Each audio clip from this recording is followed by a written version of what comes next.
Hello, welcome back to Roadwarden. Last we left off, we were doing a bunch of stuff. Made a full circuit around the central, or around the coast of the peninsula, right? We picked up a bunch of copper rods to hang on places. We picked up a lantern to go into that dark cave, which I think is what we'll do first. And although we might head back to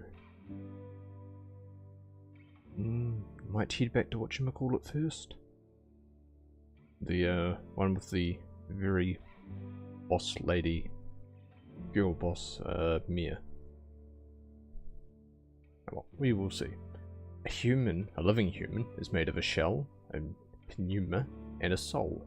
The undead are shells moved by wild pneuma, with no soul to tame it.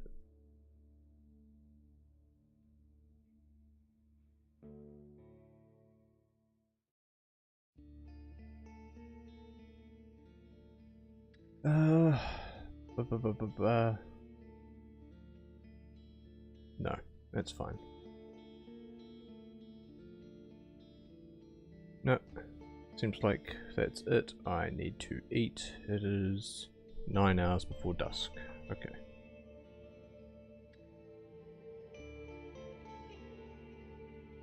Let us eat a food ration.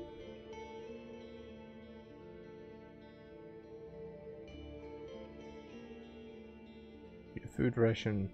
Let's eat a wild plant as well. That'll give us 3.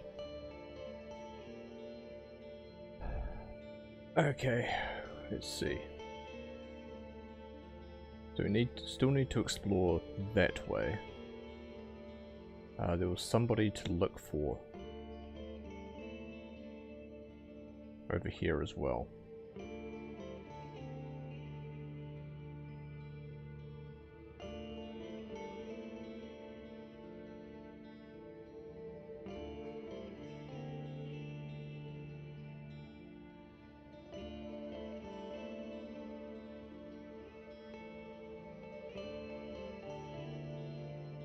Yeah, we got the hunters, Roadwarden,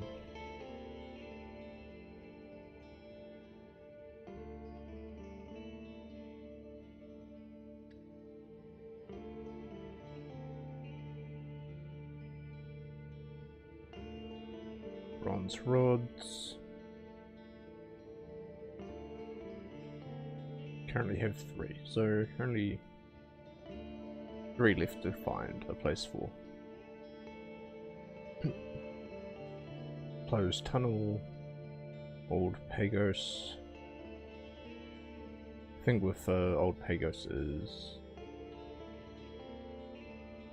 I need to find information on the other settlements, and I think old Pagos was the one I was missing for that village.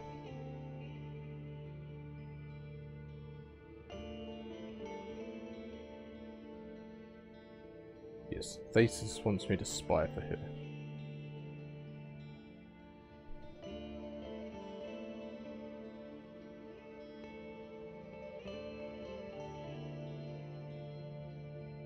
Owlsdale was quite a ways away.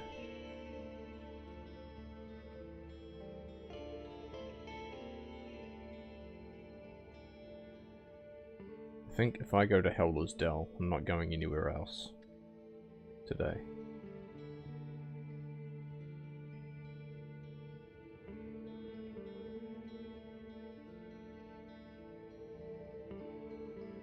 Right, we can just quick save.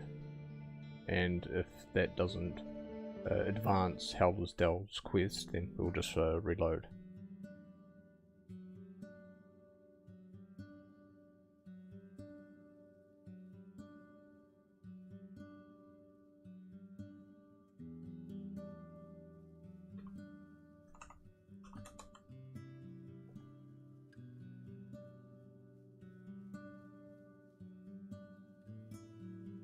Alright, head to the stables. I'm broke. I am broke. I have no money, right? Yes.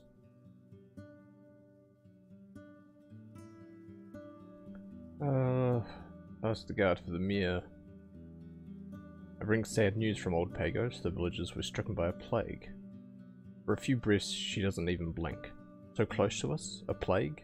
How? She adjusts her cape and calls a guard with a gesture.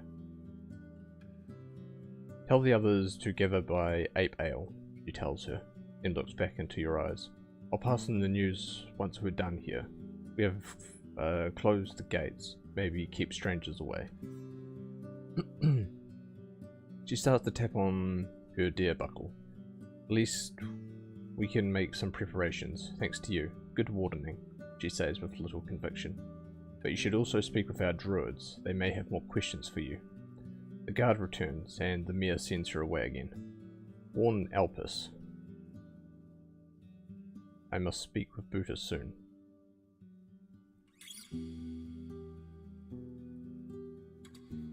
Elpis, huh?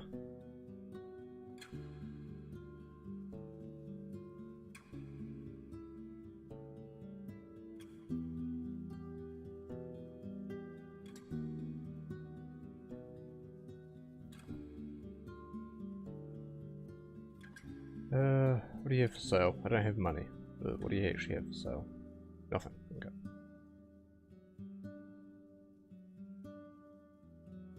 Trollbone tablet. This I can sell, right?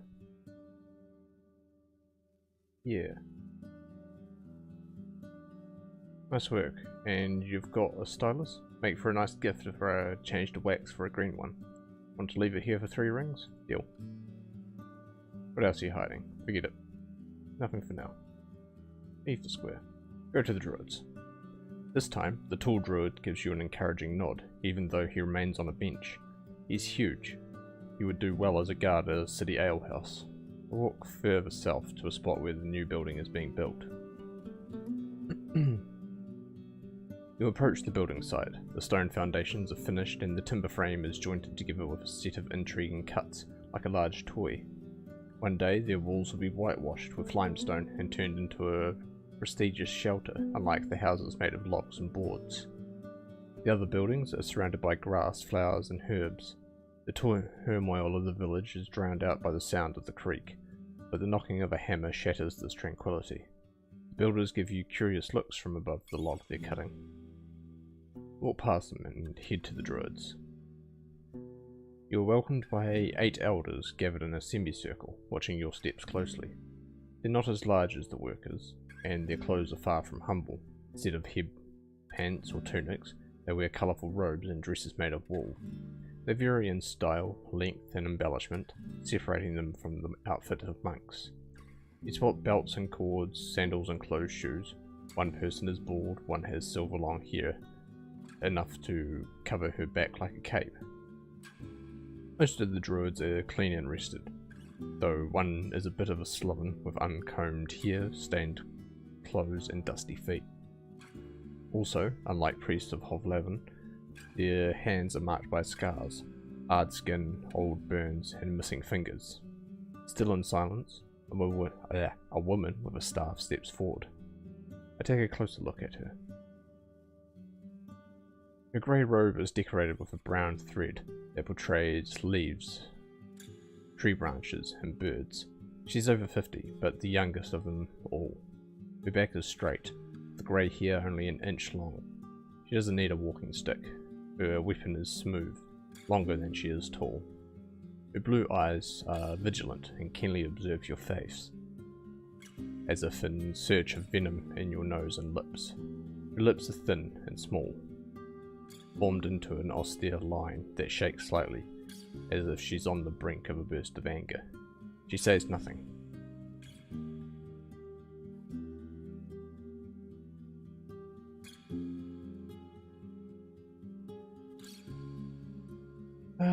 Friendly. Honored to meet you. She closes her eyes and tilts her head to the left. You listen to the creak, the hammer, and to your own breath. Honored, pleased, or maybe curious. Her words are slow and soft, as if she's tasting them. Curious. Her lips form a gentle smile. And so are we. If you're not like the other city folk, then you're willing to be, rather than change. She pauses and opens her eyes, which are now as shiny as midday sky. We are curious to learn of the thoughts you bring. Thesis thinks you should know about the plague that has fallen upon old Pagos. You tell her what you have learned at the village gates, making her lean on her staff, touching it with her cheek. We can nae help with this tragedy. The people of old Pagos are nae our friends, and we will nae risk our lives for theirs. She turns towards the rest of her gatherings. After their nods, she takes a deep breath. As she speaks, she looks at the ground.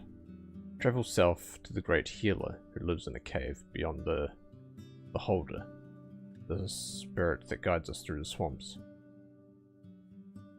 Only he may find a way. Thanks, I'll see what he has to say. Why do you speak for the entire group? She steps away, tilting her staff towards the other druids, who look at you gently. There's nae muster among us. I've answers for our neighbours, and I know how to guide them, that's all. For now, I'm trusted, but I'm nae above anyone, and I take upon myself the burdens of daily life from the shoulders of the elders. One day my soul will get cloudier, or ever lost in madness like my mother's before me. Then my lips will be sealed and a better shell will take my place. You can't tell if her eyes show sadness or relief. Tell me about your faith. She tilts her head to the right and looks directly into your eyes. What do you want to know? I'd like to hear your teachings. Give away what you can, take only what you need. From your soul, from the soil, accept the fellowship of humans. You will leave behind only ashes, accept it and grow in peace. She ends with a kind smile. If you think 'tis nae much, you're right. If you think any soul has enough years to follow this path fully, your soul is already beset by thorns. I see. She observes you in silence. What does it mean to be a druid? To be worthy of trust, our elders have to trust that we'll master our shells under their guidance, and use them to strengthen all of us. Our neighbours have to trust that we're worthy of their food. Even if we do not work with our hands, the creatures need to trust that we deserve to enter their woods. She observes you for a bit, and her fingers tap on her staff. This trust would never be put in an outsider. Right's followers have their tablets, how about you? For a moment you think she's not sure how to answer, but then you realise that she's humming to herself silently. She raises her hand and gestures for you to look around. The word of our ancestors was nae the same as the one we see. They had their truth, we have ours. Stories come from humans, the animals think nothing of them, yet prosper. How do you feel about the other religions? We do not have to feel about them. If they let us live, then we will not strike first. A preacher was here once, when I was but a teen. Her eyes get a bit more cloudy. I see that one could take the tablets and grow upon them, but the right burns the freedom of others, and their followers build their grey dead temples from the skulls of those who do not listen. We request trust, not slavery. There are many rumours surrounding druids, some of them portray you as rather cruel. Nay one ought to seek wisdom in every mouth they see. Her thin lips form a smirk, but her voice gets stronger. The butchers of the Unites are driven by fear, afraid to admit their old malice, to give up on their dreams of power, of comfort. They make us the monsters of their tales, for they want their people to look away as they hunt us. We're a mirror of their weakness, and the sun to their shadow. We're the proof that they do not have to rule.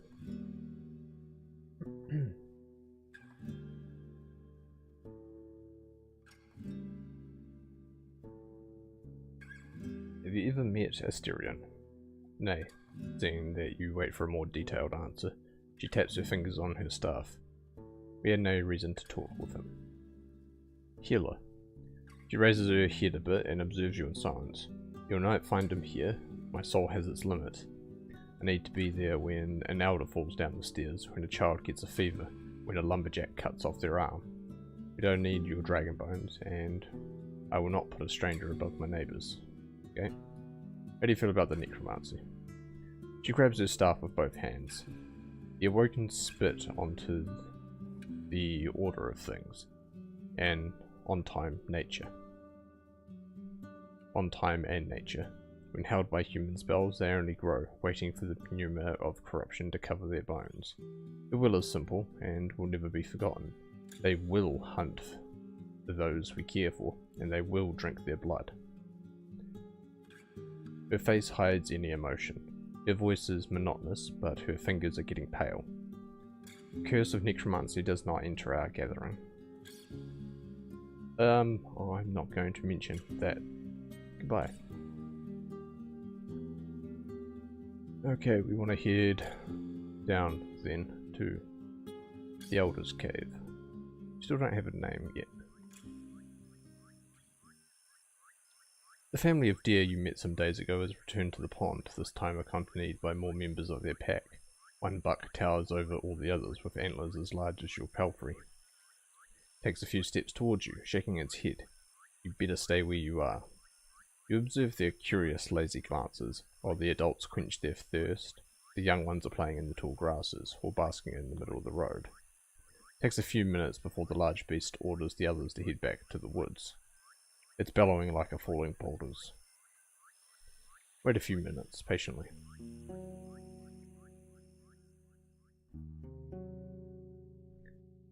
Trail of black ants is crossing the road, carrying leaves, dried blades of grass, little sticks. The old man is grinding somewhere, in a bowl placed on a table-like rock, next to the closed entrance.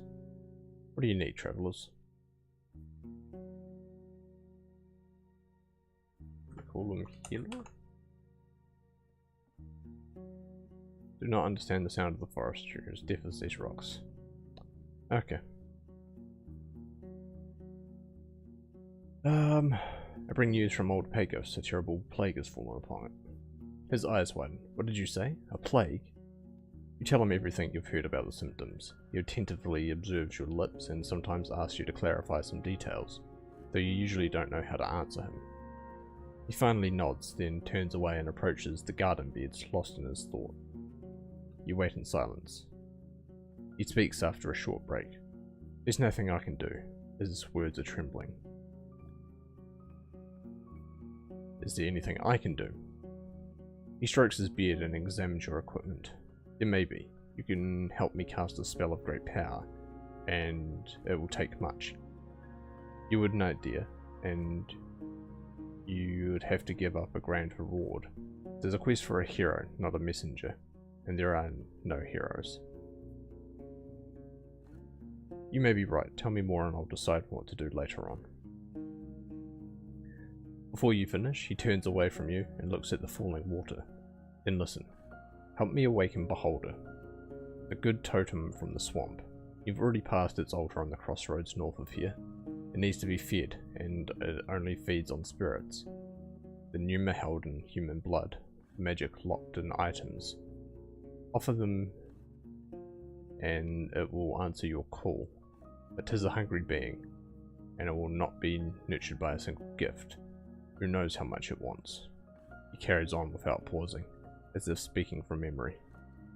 But let it grow, and it will reward you. Take its holy seed, and bring it back to me. I'll enter the village, and through the totem's power, I'll replenish my strength, and keep the pneuma before it leaves the lungs of humans. He stands in the same spot for a few breaths, then finally looks back at you. Do I need to offer magic to the altar? What do we do next? Then you deliver the seed to me. And back to old Pagos. Tell me more about this seed. His voice becomes confident and solemn. Beholder bears but one fruit a year, and only if its hunger is satisfied. The strength of this fruit, its seed, holds a great power of youth, strength, and magic. Therefore, when winter ends, the people of Helmsdale gather at its feet to give away the pneuma held in their blood and possessions. It is a sacrifice that would kill a single soul, but when shared by many, it is but a sign of acceptance, and an act of overcoming pain.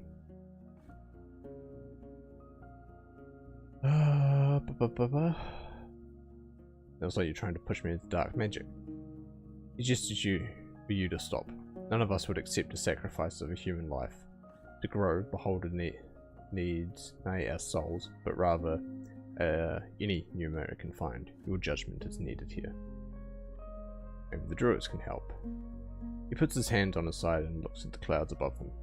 If they are willing to help you, they would not send you here, at least not by yourself. They steer into the promises of power and the fears that such promises bring. For them, losing pneuma is a risk. You understand that old Pagos is no friend of theirs, as it bows to the right, the creatures that laugh when we wither. Many people would not spare a tear for this place and would much prefer it to turn into a house for wars and rooks. Do you have anything I could give to the altar?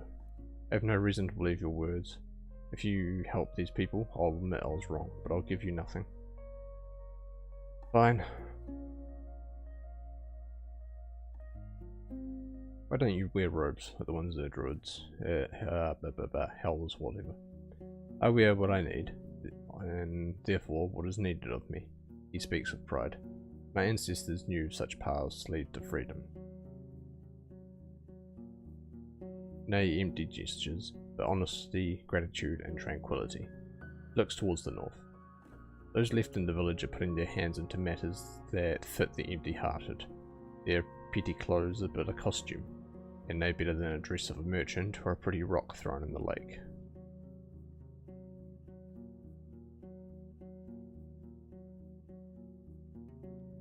Okay, we'll go to Heller's Delvin.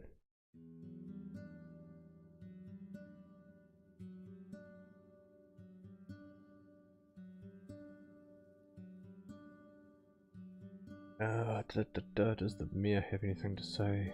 No. He doesn't trust me. Okay, sleep.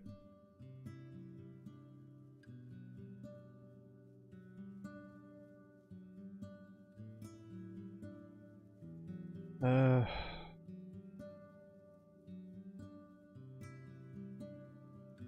like renting would be fine. Yeah, might as well.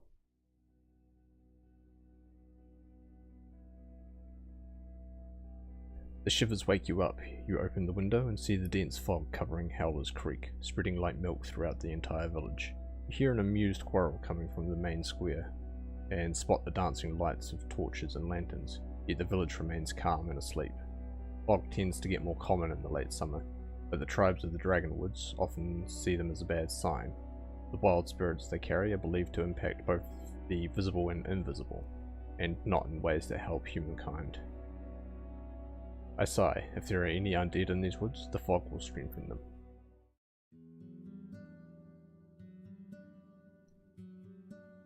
Okay. You know what? We're looking pretty good, all things considered. I forgot there was a character.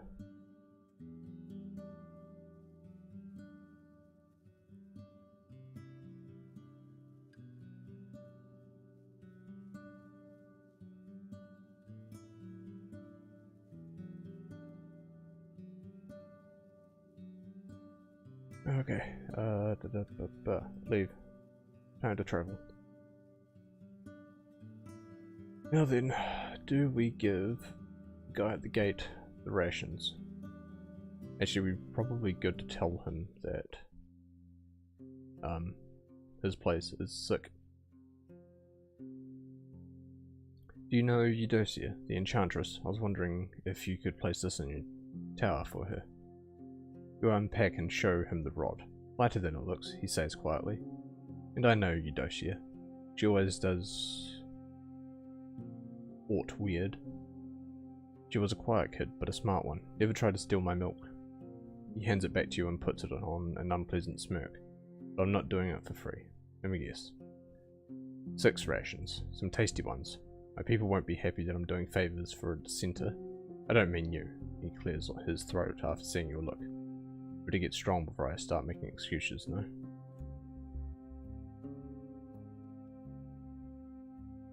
A few people from Creeks left. Have you seen them? I know naught about people, but I met Vashel. Takes him a few breaths to notice you're waiting for him to go on. They spent one night at this tower with me. Came from there, he points at the woods in the east, and then went back there. They were building a trap somewhere behind the lake.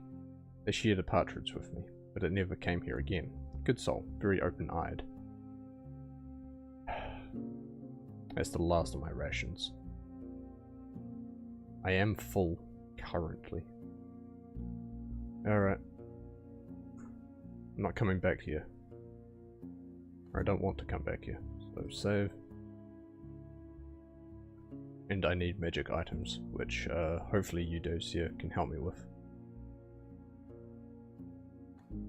This wide grin makes you think for a moment that he's going to swallow an entire package at once. Leave it to me. I'll shove it into a crack. With 1 or 2 cords, it will resist rain, frost, and fogs. You twat. Alright. I don't think there's anything to put there. The old forest garden. Okay, nothing there. The ruined shelter.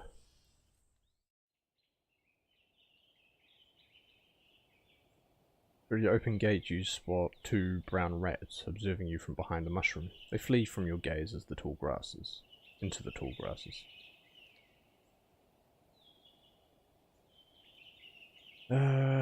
Could hang around for a bit. But the task involves a lot of dirt and you disturb whole armies of ants, worms and bugs of all shapes and colours, which are feasting on wood, thatch, mushrooms, animal droppings and one another. You prepare your gloves and some water. You throw smaller pieces of roof over the wall and pull larger ones through the main entrance. After an hour or so you saw all there is to be found. The wood is beyond usage, but there are also no unpleasant surprises covered with dirt. If necessary, it would be easy to work with the remains. There are some scraps of bones, clothes, and leather among the rubble, as well as a broken club.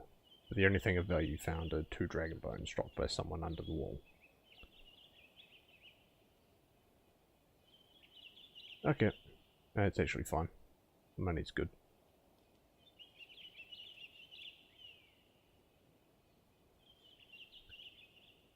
Alright, the northern roads.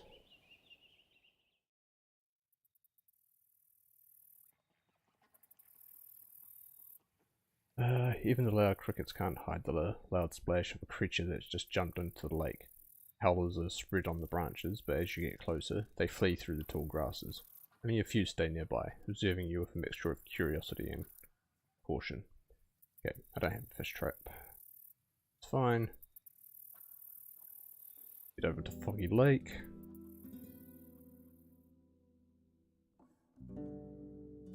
Foragers, how are you?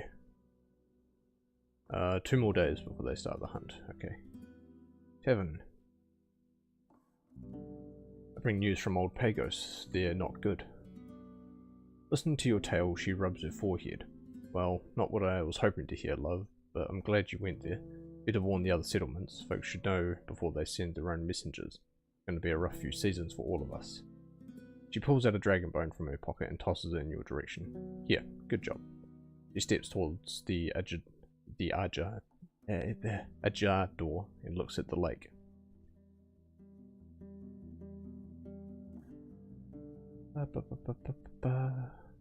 Want me to do anything else? She scratches the stump of her missing arm. Her powerful voice carries a hint of a threat. I need a soul who can handle a delicate task, and I'm not sure it's you, dear. Okay. Time for me to go. Right, how are we for time? Midday. That's good. So let's go to the old tunnel and see if we can't clear through here. Cut down time. A gust of wind catches you by surprise and a shiver runs down your spine. A small creamy brown critter jumps among the rocks, giving you worried looks. I could place a bronze rod around here somewhere. Find the perfect spot, a small crack between 2 massive rocks. You use the rod to broaden it just a bit, then push it halfway in and fill the gaps with a rag. Time to see what's inside. Grab my lantern. Place a candle on the ground, then light it up with a few sparks from your tinderbox. You shove it inside the lantern through the hole in its top, pressuring it into a nail. You shake it for a bit, making sure it will stay standing. Candle isn't as bright as your torch, but it's safer, will last longer, and can be easily replaced by another. Enter the tunnel. The road ahead of you is like the one you just crossed, a human-carved straight corridor supported with beams, while the other paths are curved and narrow. The only light comes from the exit, minutes away from here. Look around. The remains of prey and fruit are rotting, but get sparser the deeper you enter the tunnel. The moist walls are shining, as if they're made of an ore unknown to human tribes. You observe the dried trails. The ones left by boots lead towards both corridors. The path to your right also has marks left by hooves and wheels. Some of the fresher trails leading deeper into the tunnel resemble human souls but deformed, lacking skin between their toes.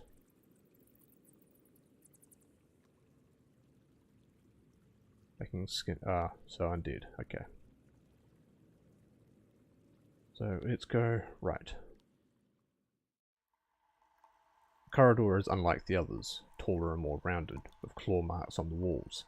Leads you to a chamber with a ceiling supported by a single beam. There is also an abandoned cart, the fence of an animal pen, and a few long sticks and planks. You take a glance at the new exit. It leads slightly upward and looks a bit like stairs.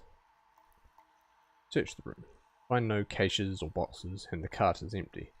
One thing that draws your attention are the planks and logs themselves. They're in decent shape, flexible, though too moist to be worth carrying out of the cave. They could be turned into a new door, or maybe a table. Upstairs. You flinch after the light touches the resting bone, but nothing tries to jump at you, and you hear no shuffling feet. You step forward and take a closer look at the remains of the massive creature. It used to be 2 times as long as your palfrey, 3 if you were to count the hind limbs.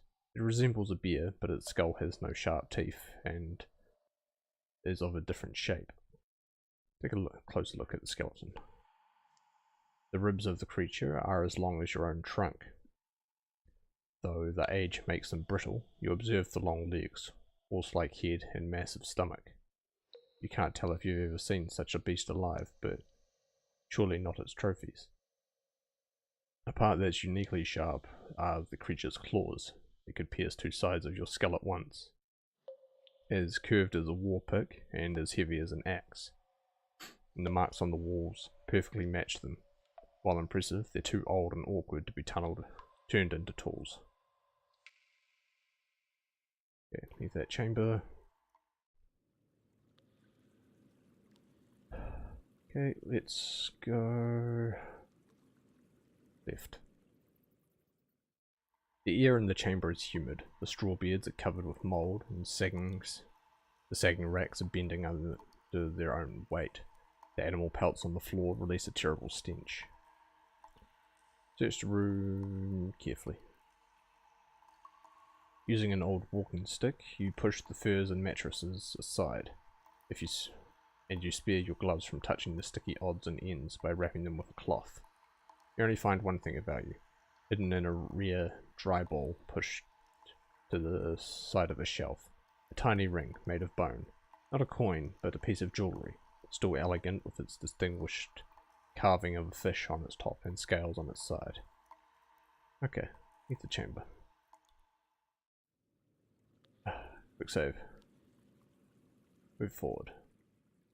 You forge ahead with another few long minutes, no longer able to see the light from the exit.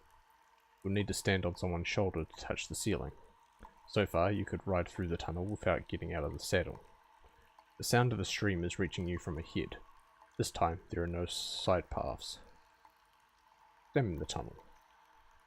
You spend a few minutes walking back and forth. Here, the wooden support is denser, with more beams both on the walls and the ceiling. The trash, on the other hand, is sparse, and you find nothing of use. The animal trails turn back to the entrance, with the exception of the human-like bony prints. Move forward.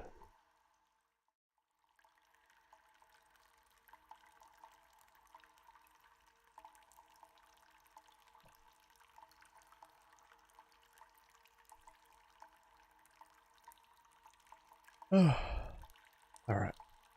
The stream has formed a wide pond. You stab it in a few spots, but it turns out to be only a finger or two deep. No sign of a bridge. Crouch and take a closer look at the water. It's clean, but the dark rocks and lack of light camouflage its soft, sand-like bed. You find a few fish bones and other remains, but with every step you disturb the sediment, further clouding the water. The water flows from your right to the left. Its trail is wide enough to follow, at least for a few steps, and so tall you can do so without crouching. Okay, let's follow the water. The corridors become less spacious after a few steps, but you manage to take a good look around, moving both with and against the flow. The wet walls are home to worms, mould, and what looks like pale spiders, though with only 6 legs. Among the commotion, you spot a cave ear sticking out of the wall. A familiar, though unfriendly mushroom, the creamy colour distorted by your light. You grab your knife and cut away what seems like the least bug-infested chunk, and after wrapping it with a linen sheet, you wash your hands. Cave ear is used by some fighters to enhance their senses in combat. You may want to take it to an alchemist. Okay, move forward. The open door to your right leads to a narrow corridor. You take a further look down the tunnel. The cave-in broke the timber, blocking the path forward. Take a closer look at the cave-in. You push away a few rocks, making them roll on the floor. The blockade is at least a few steps deep. Take an entire team of diggers to get through, if it's possible at all. You climb up a bit and peek through a larger hole close to the ceiling. There's weak light coming from the distant end of the tunnel. Step away. Alright, the door. It squeaks. The corridor resembles the interiors of a fortress, with flat, regular walls and a ceiling so low you couldn't ride through it. You reach another, much larger chamber, which seems to mimic the corridor's style. Enter it. The spoiled food and mouldy planks makes you hold your breath. The chamber used to serve as a dining spot, with tables, chairs, shelves for mugs, and barrels of drinks. But all that's left are worms and mustiness. You don't see the furthest wall until you bring your light closer. The open door leads to a new natural cavern. Another closed door in the corner of the room opposite the one you came in. There's the chamber. The place was abandoned in haste, but you find no signs of a large creature's bones or destruction. The wood gives only away to time. A few of the barrels still contain liquids, though you wouldn't dare open them. Close to the exit leading into a cave, you find a hook with a simple iron key. You pick it up, and it stains your hand with rust. Try to open the door in the corner. The door gives way. The next room is also too large for your light to reach all corners at once. The empty shelves, chests, and spear rack give you no promise of hidden treasure, but you also find a box with rusty nails, a cracked barrel in the corner, and a broken blade. You could spend some time collecting these and other iron scraps to sell them in the village. In the room's corner, you notice a wide sheet of mouldy fabric that covers a large part of the wall. Examine the curtain. It's divided in the center, allowing you to draw it. Behind it, you find a tiny room, maybe 2 steps wide and 3 steps deep. It's silent, not as humid. The wall ahead isn't like the others, it's covered with red and purple bricks. Look for anything unusual. The walls to your left and right bear a few iron hooks that could be used to hang cloaks, paintings, or trophies. The corners aren't too dusty, and there's no footprints on the floor. You inspect the brick wall further. In its centre, at chest height, you spot a distinctive engraving. It's a winged hourglass about a finger long. I touch the shape of the hourglass with the pendant I own. It's a match. You fit it into the grooves, then press. The brick moves deeper inside, then bounces back, allowing you to draw it out completely. In the secret compartment, you find a key made of bronze, as large as your forearm. Interesting. Getting a bunch of different keys now. Oh, right. Okay, that's just a list of keys.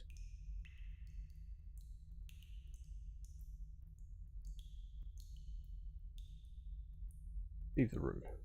Let's look for metal scraps. Having no useful tools at hand, you struggle to dismantle the barrel and cut away all the bits of wood that are attached to pieces of iron and steel.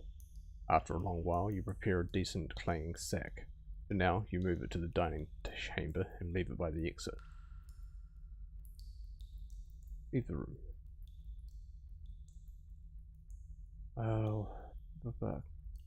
Quick save. The ajar door. The cave is so moist that the diggers placed planks on the ground, serving as a now useless bridge through the puddles. The rocks shaped like icicles ominously hang from the ceiling, in some spots merging with their on-floor counterparts and forming hourglass-like columns. Search the chamber. You leave the rotten planks and explore the cavern carefully, making the light dance on the droplets and puddles. But you find nothing of use or value. I open the door. The door opens quietly, and you return to the main tunnel. You could turn south again and see if there's anything you missed, but after you blink a few times, you realize there's a light at the opposite end of the tunnel, far ahead. It's weak and flickers like a torch. South, direction I came from. Reach the other side of the cave-in, getting a good view of its size. You find a new door here. It's a bit tilted, closed and soggy. Try to open it.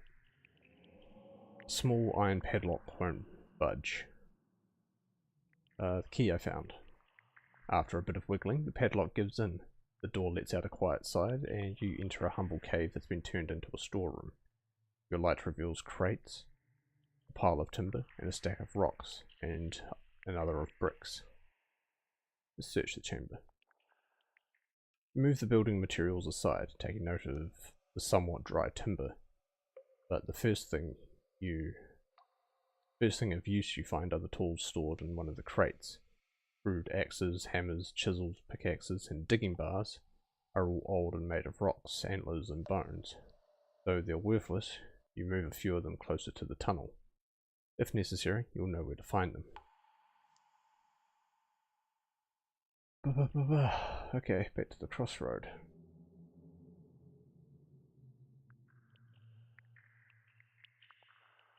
Okay, how do we want to do this?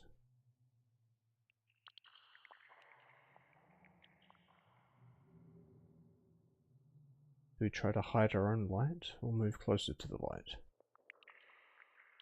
Let's move closer. Still carrying your light, you move forward carefully. You pay attention to the sounds and movements, but there's no crackling of a campfire, no wandering or chatter. See a shape of a gate far in the distance. Look for anything unusual. You look down, and just in time, there's a cord stretched right above the ground. In a few spots holding pieces of wood and bone that are meant to make a sound if disturbed. You crouch and carefully cut it, putting the remains of the trap on the floor. Try to get close enough to see. You get close enough to recognize the more distinctive shapes in the shadow, but your own light also draws attention. One at the end of the tunnel draws near, followed by a few human-like figures. I take a few steps back and try to see who I'm dealing with. The creatures don't shout or wail, and never make threatening gestures, nor cast angry glances. You hear only the rattle of their bones as they hit against the rocky floor. The empty eye sockets of the naked skulls reveal nothing. 4 skeletons wear a few rags, and 2 of them still have scraps of flesh on their limbs. The weapons are unconvincing, simple digging tools and spears tipped with rocks, but you notice the speed and confidence in their movement. The one in the back is holding a wooden lantern, while another one is carrying a fresh torch, but the group doesn't pay much attention to their steps.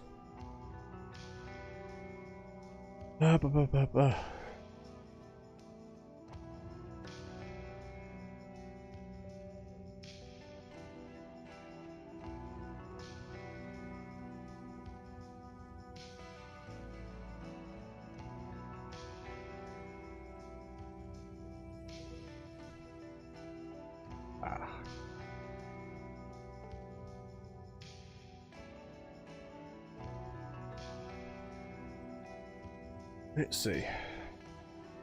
It'll lead them out. Run towards the closed door behind me. Run with confidence, making sure you have your equipment in hand. To the chamber with stalactites. To the dining chamber.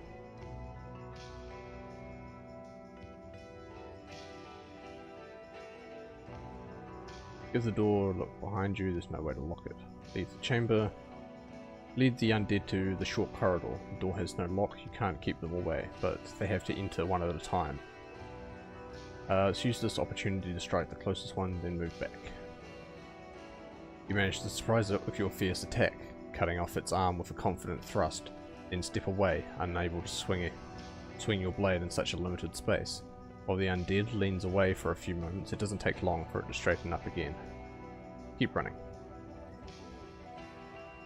Get through the door and look around. Only one path left. Pause the stream. Water splatters beneath your boots.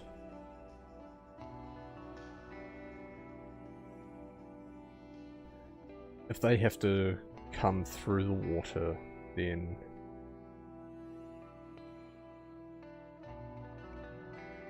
they will be slowed down. Ooh, nope. Your boots are wading the stream after you exchange a few hits with the skeletons, which seem to have much greater control over their stance than their light shells would suggest. You almost slip before, without flesh, your target blocks and dodges, making you fight as you're facing a human, not a bloodthirsty beast. Struggle to land any hits, with the weight of your axe hardly compensating for all the parrying, darkness and rattling. Your brave swings turn into a desperate fight for survival when a powerful blow strikes your back, dangerously close to the spine, and then is followed by a strike to your cheek. Finally, you end up surrounded and crushed and detached bones, hurting so much you have tears in your eyes. It's quick load.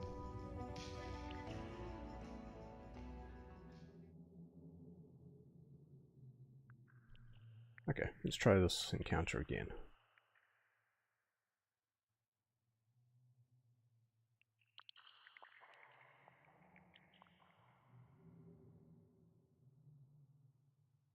You can find the trap there as well. Okay, try and get close enough to see who's responsible for the light. Slowly but surely you reach the edge of the light, but don't dare get any closer. The distinctive shadows belong to unmoving human-like shadows. They have no flesh on their necks and chests, only the bones. Move back, there may be 3 undead there, if not more. You could prepare some surprises in the tunnel to slow them down, or even weaken them, but who knows how easy it would be to outsmart them. Better speak with someone who knows how to set traps.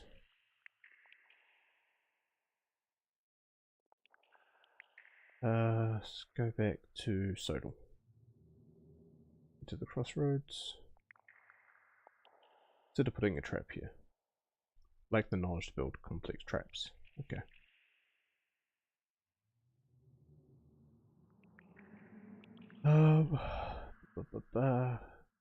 Cave with stalactites. Okay, can't put a trap there. Main tunnel. Trap here, you lack knowledge. Okay, let's just go back to the Sodal. Okay, 4 hours. Where can I get in 4 hours?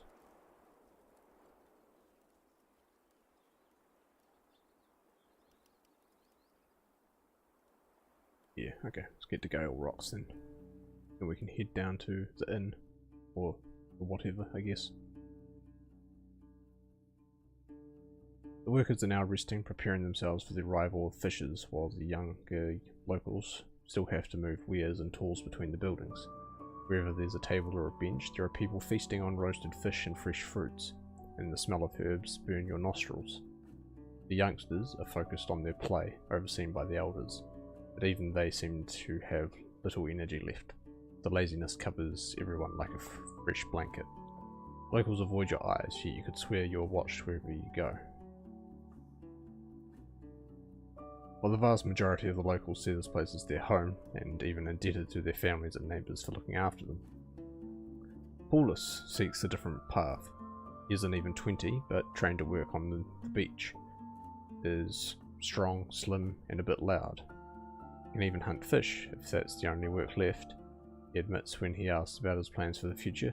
Just not here, not after all them neighbours turned a blind eye to one of mine. Toward my harpy of a mother, he reveals the scar on his back, left by willow withies.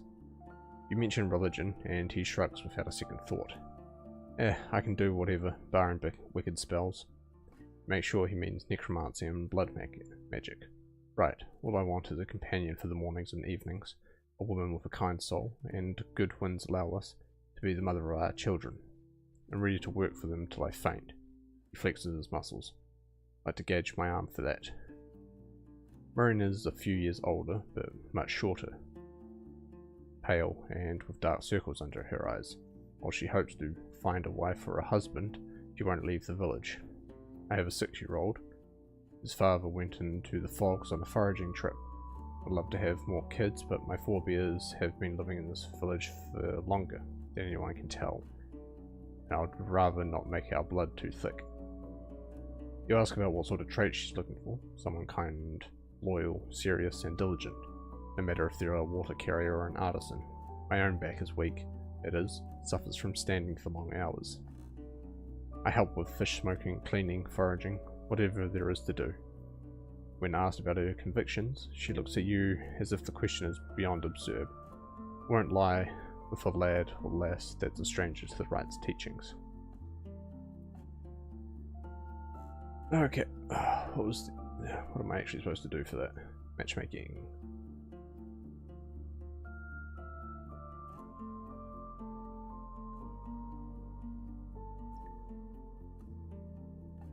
Tima's from Albersdale's looking for a hard-working man who'd like to marry her according to the tradition of her ancestors, then either move in with her or take her to a new home. Paulus from Gale Rock seeks a new home and is willing to work hard to help his future wife take care of their children. Marina from Gale Rock seeks someone who's willing to move in with her and her son, but is only interested in the rights followers. So it seems like Timo and Paulus would be fine together. Yeah. He asks you a few additional questions, some of which are centered around Timo's face and figure and spoken with embarrassment, and flashes you a wide smile. Right, she sounds dreamy. If she's in, I'm in. Let me know what she thinks about me.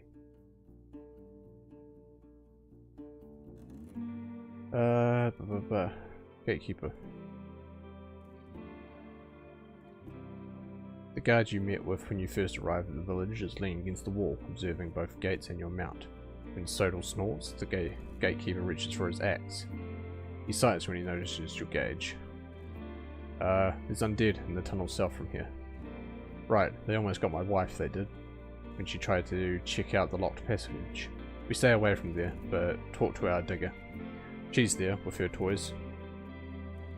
He steps away from the wall and looks at the nearest table, where an elderly woman is putting together a humble structure of wooden building blocks. Oh yeah, there's a plague in Pagos. The plague? His voice is close to a shout, and a few people glance towards the two of you. The guard grows pale. Better take it to our headwoman, Warden. We were planning to trade with them, we were.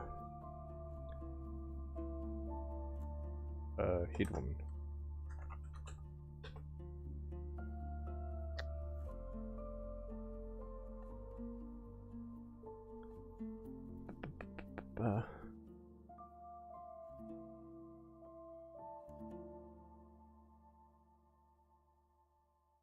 Digger? The locals explain that the centuries-old caves need little work, and the humble fixes they put into the walls and sheds are taken care of whenever such a need arises. After a few minutes of chatting, one of the children leads you to an elderly woman responsible for looking after the condition of them buildings. The digger, called Luno, already wrinkled, grey-haired and slightly stooped. She's sitting at the eastern gate, placing tiny building blocks on her table, raising a tall tower without making it collapse. Her hands are steady and precise. Her large eyes blink so really that you want to rub your own. She spares you a look and leans back, resting against the wall, then crosses her arms and critically observes her toys. Cheers, stranger. I have time. I'd like to learn more about the tunnel that leads through the mountain in the south. It's older than any human soul, it is, but not ancient. Those who dug through the mountain were still around when I was but a small lass. The village saved everything it got from trade for more than a generation to bring the bronze gate from Hovlavin here. Pickaxes and all them tools and nails. There's a single long corridor that reaches from one end to the other, and a few chambers on both sides where travellers used to spend a night if they were desperate enough. Don't try it without a group of guards now. Monsters also love deep caves, and the days are getting colder. How come it's locked? Depends on who you ask. Let's just say a great turmoil happened 10 years ago, right? The settlements grew further apart, traded less, keeping a garrison of fighters and builders at the tunnel brought little value. We had to put greater trust in our own work, not in the caravans. Once again, foraging, cutting trees and farming. With little time, more and more beasts gathered around the tunnel, getting used to seeing no pushback. She looks at an old plank that's been resting behind her stall. She compares its thickness with her toys, then reaches for a gouge and a handsaw.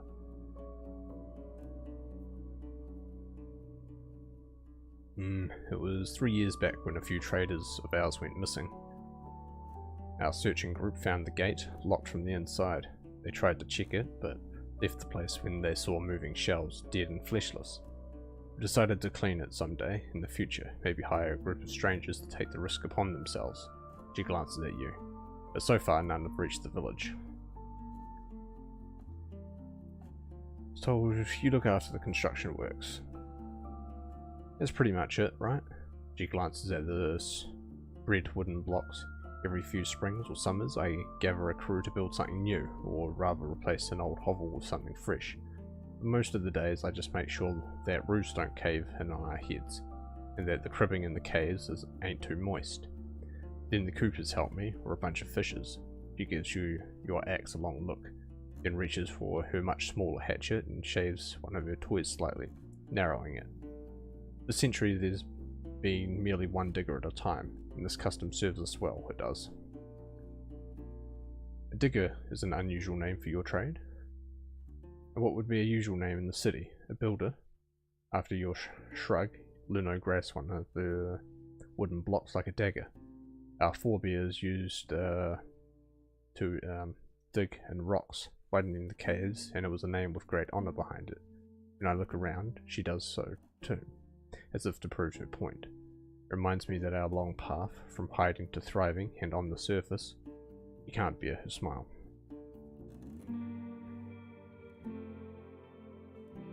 Okay, the time's not going now. Did you or crew build that keep on the hill? Must have taken you many years.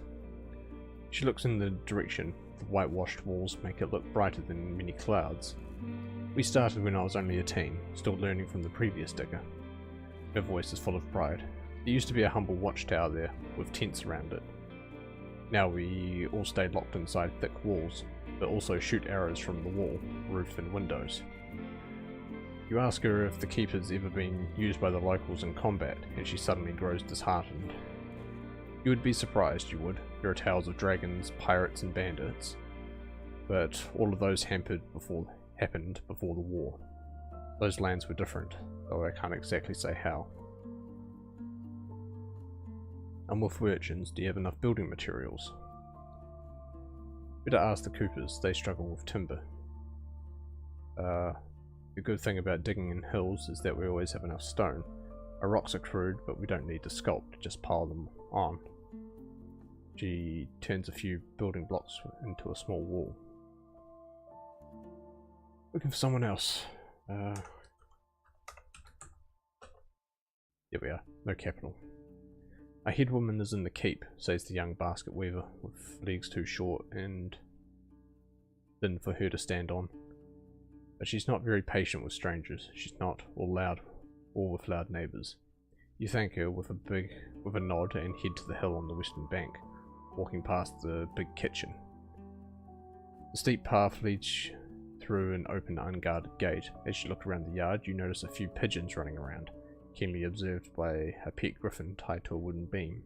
Some drying underwear hang from a rope, spiked flail leaning against the wall carelessly, and a knocked over bucket lying in a puddle of water. The place may be messy, but it's not impaired in its function. Preparing it for defense wouldn't take longer than a few minutes, and judging by the walk of the bailey, it could stand an attack from a large squad of soldiers.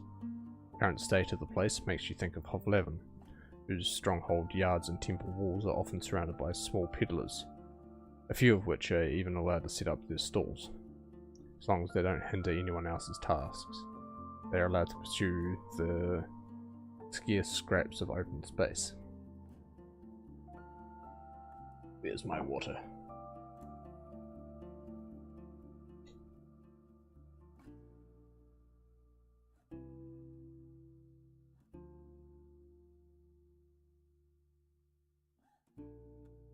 Take a look at the keep.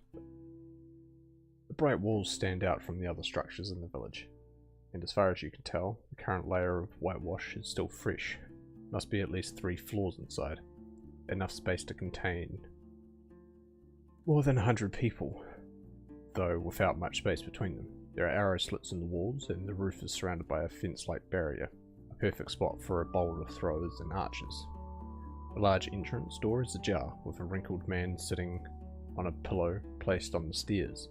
He's not wearing a gambeson, but the fine steel sickle sword he has at his side makes it clear he's not just a regular guard. He stops what he was doing, carving a figurine from a log, and stands up to greet you. Cheers, Roadwarden. Severina was told about your arrival. Follow me. He may be old, but he is tall, with the long and thin arms of sea folk, a neatly groomed beard, and his grey hair in a ponytail. As you follow him, you're hit by the strong scent of cloves. The door is thick and can be barricaded with 2 wooden bars. The hall is filled with benches, and some of which are placed on top of others, giving a bit more space for now. There is one path to the next floor, suspiciously covered with planks. The chamber is free of the roaring of the river, the shouts of the workers, and the chaos of animals, or the smell of cooked food. The room is well lit, both by sunlight and candles, and quite draughty, though you still smell perfumes and aging wood. You doubt anyone lives here, or even uses this room for dining. The Roadwarden is here, says the guard, and approaches the desk, standing between you and the old woman sitting behind it. Take a closer look at her. So far, she hasn't spared you so much as a glance. She's writing on a large wax tablet, the stylus as large as a dagger, and since she's a bit stooped, you see her only from the chest up. She's wearing a thick, warm dress in the colour of cherry, and an even darker, modest hat that's covering up her hair. She could be older than 70, yet her face and hands have been spared from scars harsher than some pickpockets carved by illness. Some pockmarks carved by illness. If you were to encounter her in Hovleven, you would expect her to be an official, or maybe a rich scribe. Some of her belongings, however, wouldn't be found in the city's desks. The wax on her tablet hasn't dried. Instead of keeping water in a cup, she has a large colourful seashell, and the winged hourglass placed on the stone stand is made of dried seaweed. A glance at the young woman who sits in the corner. Her crossbow is pointing at you. The resemblance between her and the elder is stunning. Though she's slim and a bit taller, she wears a simple dark blue and black woolen tunic. While she's resting on a chair, she looks at you almost without blinking, with hardly any movement, like a cat staring at a rat, trying to judge if you're defenseless prey or still a threat.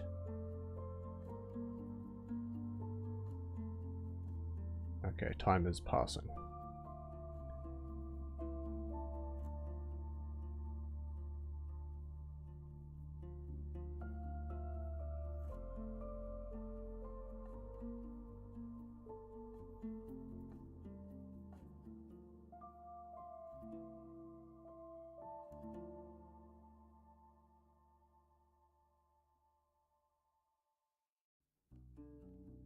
Cheers, head woman.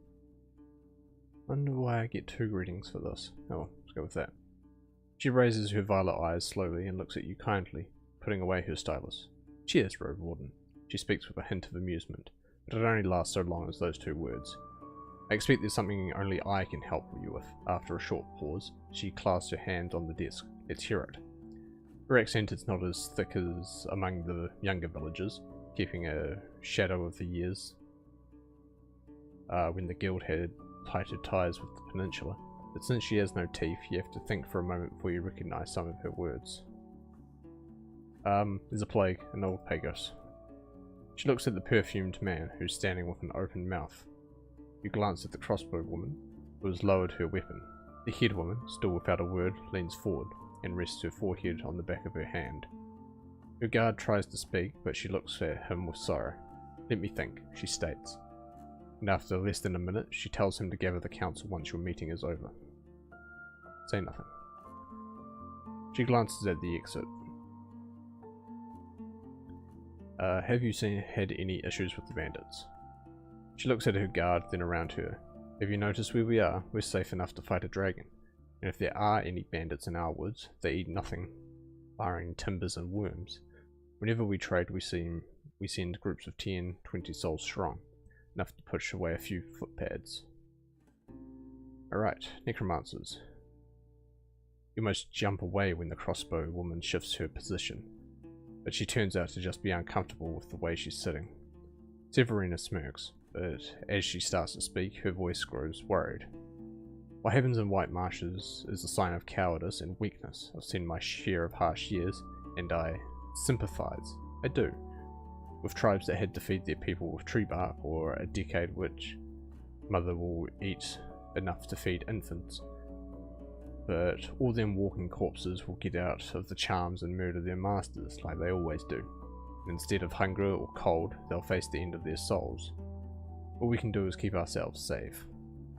We try to ask a few more questions, but to no avail. We don't really travel there often, stranger, and some of the knowledge we gathered on this place is for our ears alone. I nod. She can't trust that I will keep anything between us. She glances at the exit. Considering that your people follow the right, I'm surprised you're not pressured into taking action against the undead. And what do you think we ought to do? Encourage them by taking their land, or startle their wild game? Maybe torch their roofs? She takes an awkwardly long pause, yet as you start to answer, she instantly cuts in. We have no plans to conquer or pillage their home, and while some of us would like to take matters into their own hands, I ain't risking our lives in battle with mere heretics. Without walls, we have nothing to keep us safe. My patience runs short, outsider. Severin gestures for you to pause. Are you sure there are other matters that can't wait till tomorrow? Something else I want to discuss. Do you have any work? She runs her eyes over you, then frowns without so much as a hint of subtlety. Show me first that you're worth something. Work with our fishers, find someone seeking a messenger. I don't need a stranger before autumn, when we'll trade for winter grain. Okay, Southern Tunnel? Can I tell you is that the venerable digger Luno will tell you more about it than you care to hear, she will. Before the war it used to be crossed every 10-20 days, enough for us to keep it garrisoned. But with how little use it has now, I'd be mad to ask any of our youth to throw ourselves at the beasts that live there. She glances at an open pouch that's lying just nearby, with a few dragon bones sticking out of it. Her toothless grimace is hard to read, and don't offer me your services just to merely get rid of the awoken. I need long-term solutions, not violence, and sooner or later another threat will take their place. It may as well just stay occupied, at least no vagabonds will take over. If you say so. You've seen Asterion. She shrugs and reaches for one of the candles, casting better light on one of her smaller wax tablets. I know who he is, but I've only spoken with him a few times, and heard that he stopped visiting the village at the beginning of summer. If he was around, I would know about it, I would. You mentioned that you doubt a Roadwarden would simply ignore a headwoman of such a large village, and he looks at the ceiling, chewing her bottom lip. I don't know what you're trying to imply, Shen says with a tone that won't accept any discussion. I had as much in common with him as I have with you. I don't trust strangers with crucial tasks, and if a warden of any kind wants to demonstrate that they know what they're doing, I'll invite them to survive a year or two before they bark. Alright. Galros. She speaks slowly with a kindness someone may show to an annoying brat who has one last chance to learn from their mistake. Do I look like someone who'd be interested in spending time as a guide or a telltale? Before you answer, she starts to move around a few small packages and looks inside one. Scat spent some time among our walls. Speak with our fishers, the artisans, all of them lads and lasses, whose blood keeps the shell of our village alive. Farewell. Oh, I can sleep here.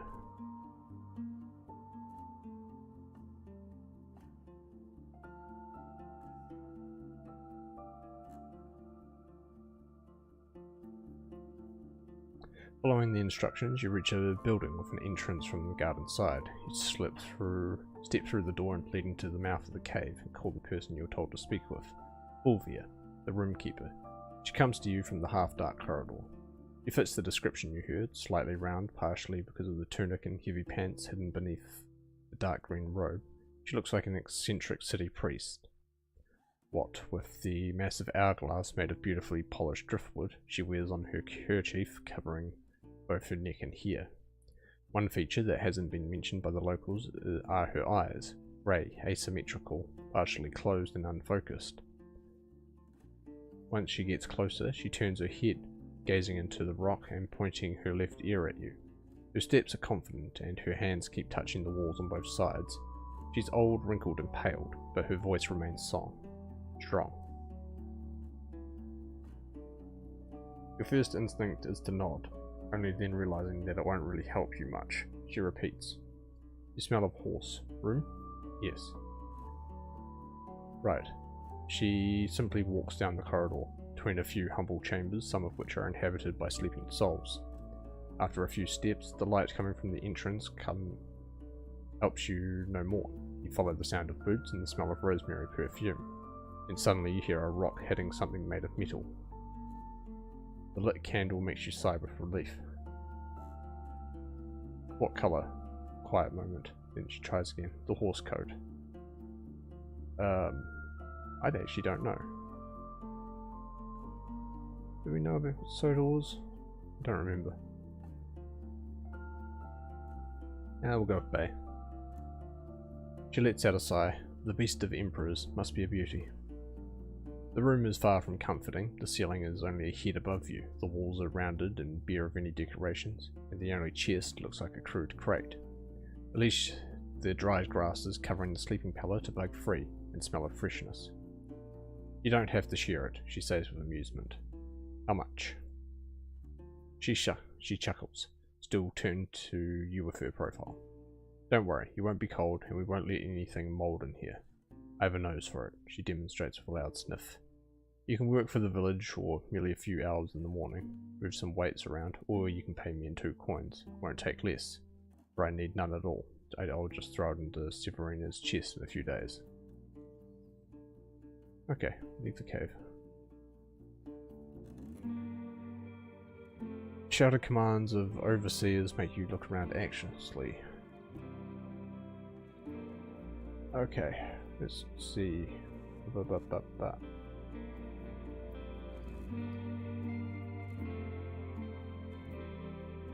Missing hunters, there we go. Ifrin? No. Edmon, okay. Looking for Edmon. Well, some of the locals claim to know the hunters from creeks, they haven't seen them in days. Someone else. Dahlia. Neither of the hunters have been spotted by the village since the last time you asked. And Beshchel, who I think is in the mountains. Nope, okay.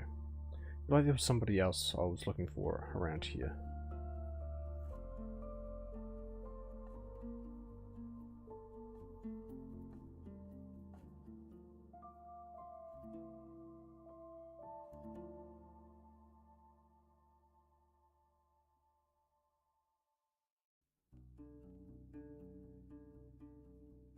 The ruined village was destroyed almost 10 years ago. Newcomers arrived at Pound to the north. Eudecia left old Pagos. The Gale Rock started neglecting the tunnel. People stopped using the heart of the forest road. White marshes began to isolate.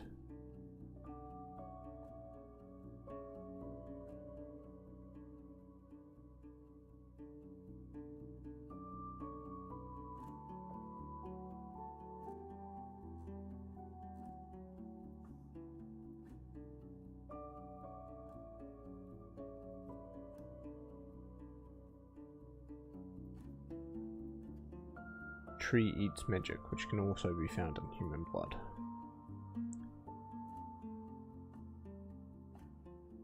According to Pelt's innkeep, the last new band have broken the truce with local villagers.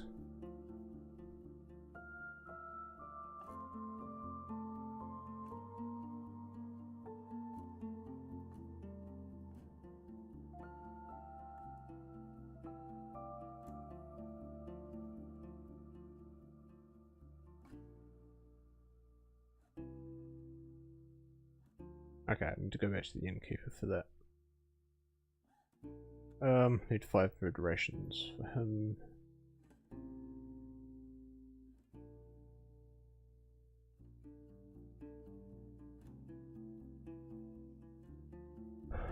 Ela wants me to get to know the roads that connect Foggy Lake with the western roads.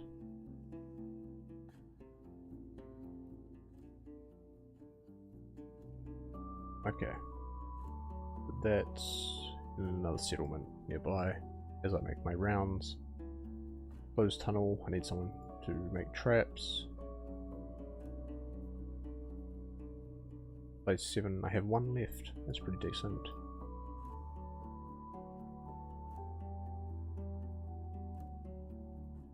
Okay, that's enough for now.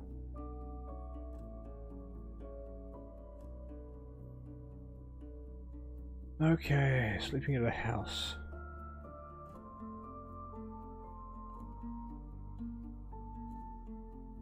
I will starve. Right.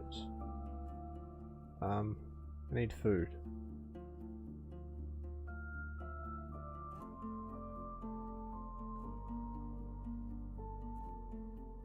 I think it's better to rent. I'll get that health, I'll have a little bit of food instead of losing all of it.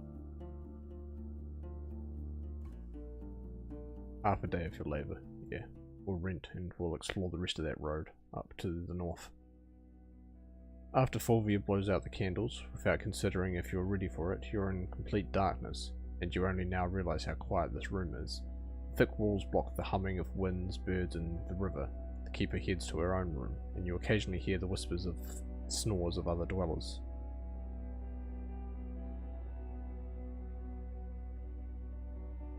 Finally, some peace.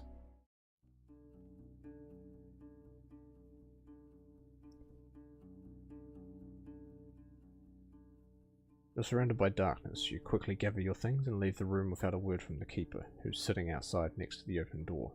The villagers hurriedly preparing for a busy day. The workers gather the wagons at the gates, push the barrels into the barge, move equipment out of the sheds, and yada yada yada yada yada. Okay, looking for fishers? You approach a group of workers who are loading barrels onto a cart close to the log-made bridge. Proteus is here, one of them tells you, and points to the tallest man dressed in undyed wool and linen. He's discussing something with a group of workers, but as you head in his direction, he nods for you to join him on the side. His outfit is heavy, appropriately so for someone who spends long hours under the hits of the cold onshore winds. Massive leather boots, thick tunic and pants with a heavy cloak now held under his arm make you wonder if he's even able to swim. Like most sea folk, he has long limbs, almost no facial hair, and ears so flat they're hardly noticeable. His neck draws your eyes. It's covered with marks left by the burning suckers of a sea monster, as wide as your fingers are long. Below those scars, he's wearing a pendant made of a fist-sized black beak. He speaks first, with the strong and confident voice of a young man, no older than 25. We don't really sell any catch on our own. Maybe ask our smokers or the cook. Hoping to speak with you. And who are you exactly? After you introduce yourself, the man raises the corner of his mouth with an angry grimace. I won't have much to tell you, Roadwarden. Like my neighbours, he looks to the nearby fishers. I struggle with day-to-day living. I do not adventures, and even less so with outsider schemes. Do you have any work? Work? What do you know about fishing? You mentioned the docks of Hovlavin, but after a few questions about fishing nets, boats and winds, it's clear you don't impress in this conversation. Teaching one how to work with us takes time, effort, and rescuing those who fall overboard. You ain't a kid of ours, so if anything, it should be you who pays us for sharing what our forebears have mastered. You explain that you can fight better than most, and he gives him an idea. Our guards stay at the village, so we always move in groups and waste time securing the beach from harpies and saurians we do. We can put 3 more souls on the boat and keep you on the beach. You would guard those not fishing with nets. New mundane job available. How much do you want, stranger? He responds carefully, and you spend a few minutes discussing the details. Right, you'll get a meal and 2 coins for a peaceful day, and another one for putting your life at risk. But you must be at the beach soon after dusk, while we're preparing our boats, and have enough strength to convince me that you're more of a help than a bother.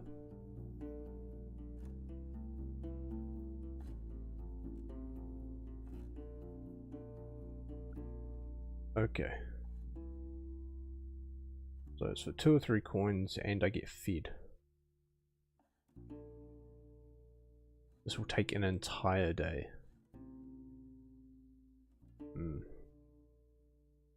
No, not now. See you later. Looking for cook.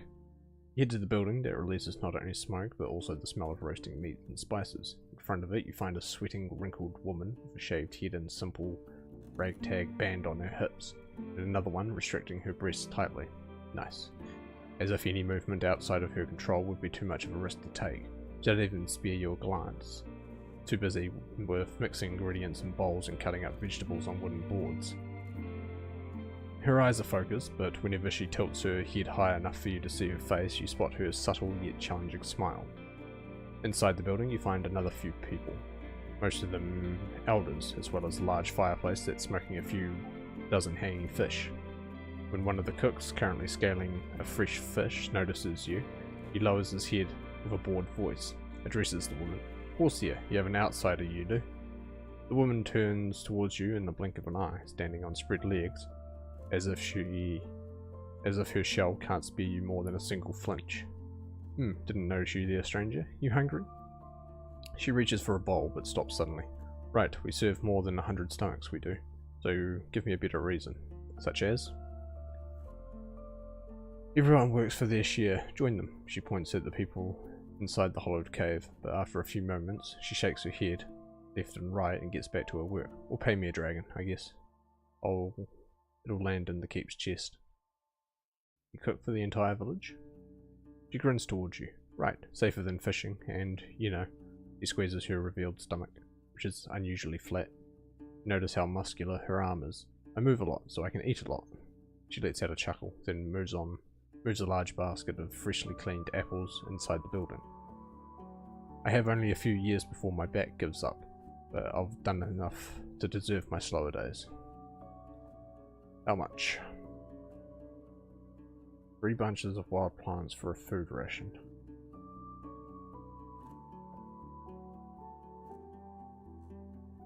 Good work for 2 hours. Pay. Honestly, work for 2 hours sounds better. You help the cooks wash the dishes and cauldrons, keep the fire alive, cut vegetables and move barrels, and bring water from the river, and sit down at the table.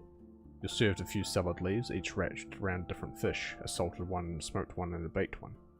You enjoy bits of each and finish with a sliced cucumber and some peas from the bowl.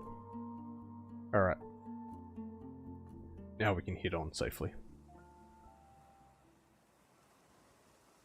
The roars of the sea reach you first, then the cold wind and the light. There are hardly any shrubs nearby, and as you ride downhill towards the white and gold beach, the sunbeams hit you with full force.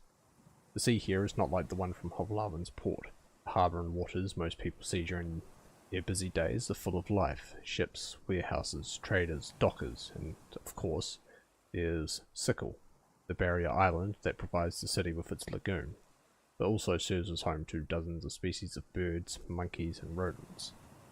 For most people, the sea is never silent, but if one travels to Sickle and looks west or embarks on a boat and sails away, there's yet another view, a very different one, the never-ending blue, the emptiness, the humming waves, the monsters swimming to the surface just to take a breath. Not even interested in the wooden vessels. Many say that if one jumps off a ship with a heavy stone, they will drown before they touch the seabed. Here, however, the water can't be separated from the rocks that cut through it, like a swarm of mushrooms in a dark forest. Their shapes and sizes vary, but it's their numbers that make them unusual. If you were to name each one, you would have to make up at least half the names. There's no doubt where the name of Gale Rocks comes from. The stones piercing through the surface of the water is shaped like beast fangs, and as if they're asking the ships to dare and test their strength. Keep to the greener parts of the beach. You follow the sharp turn to the right. The road remains broad enough for carts and wagons and avoids the sands, letting so it'll trot without disturbances. The grasses to the east and south are short, and hardly any shrubs have managed to oppose the harsh winds. The human activity you witness is intense. A large barge is resting on the river, immobilized by ropes and wooden posts, and you see a few people foraging at the beach and the grasses. Even more people, most of them without wrinkles, are gathered at the pier, where they prepare their boats and nets, and talk about their plans for the following hours. Reach the end of the beaten path, getting to only the stone-made pier, just next to a small dolmen-shaped shed. The only door seems to be fairly new, and you don't doubt that both the structures have been repaired many times in the past, crumbling under the touch of the waves. Talk to the fishes. Oh, yeah, okay. You're you. Okay. Approach the pier, leave the pier. Okay. I guess that's that then. That's just the coast. Alright, guess the only roads left unexplored are the centre. Let's head right over the creeks then.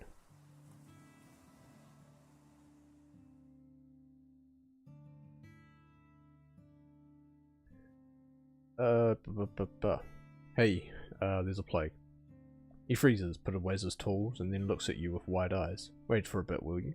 Without waiting for your response, he springs up and knocks down a few planks as he lurches away, asking his neighbours to call the entire tribe. People surround you, asking you what's going on, and once the news spreads, you answer dozens of questions, though most of what you have to say can be summed up with "I'm not sure." Aside from the worried faces, there are also more pragmatic ones. Hunters mentions they won't be able to deliver their autumn pelts, while one of the farmers wonders about her cousin. She was always so pious, she says with an accent you remember from old Pagos. May the right reward her prayers or else. After some time, the crowd pays you little attention, and Elo leads you back to his workshop. They and I will discuss this later, he says with an absent voice, then sits down and glances at his neighbours. Be serious now. I need to know what happened to Asterion. He springs up, still holding his tools and demonstrating his threatening physique, and raises his voice. I am serious. I don't know. He looks behind him, and even takes a step back. But with every few gestures, his breath gets a bit slower. He said there's something of great value hidden in the wilderness, Roadwarden. A treasure, I think. And that treasure would change the north. He rubs his forearms. There is still tension in his shell. He needed help we couldn't give him, and told us to prepare for Glaucia and her bandits to come for supplies. He paid for them up front, but she never came, neither did he. When he sits down again, he doesn't look at you. I never saw him like that before. He was terrified and worried, friend. His words lacked confidence. It may very well be that something caught him, but we weren't a part of this. Now please, let me be. Okay, that's creeks. Who's getting attacked by the bandits again? White marshes, yeah.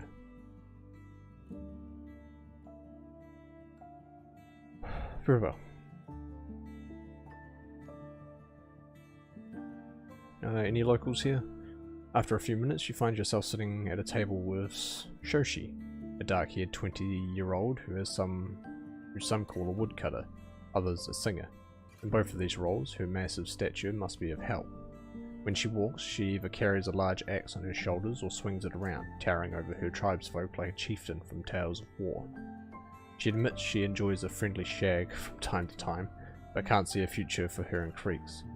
Enough of these friends lose their lives in the wilderness. I start seeing cats and gargoyles in every shadow.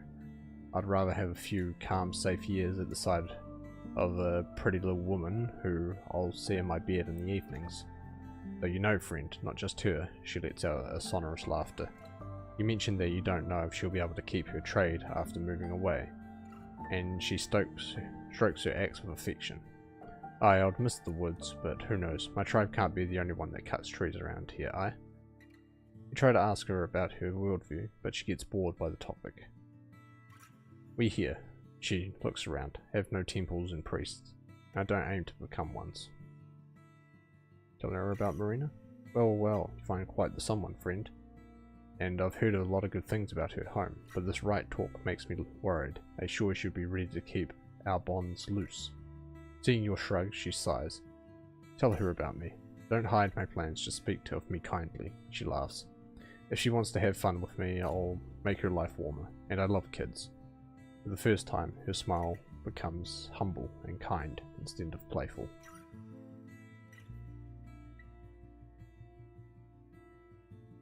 Step away. Right. Over there.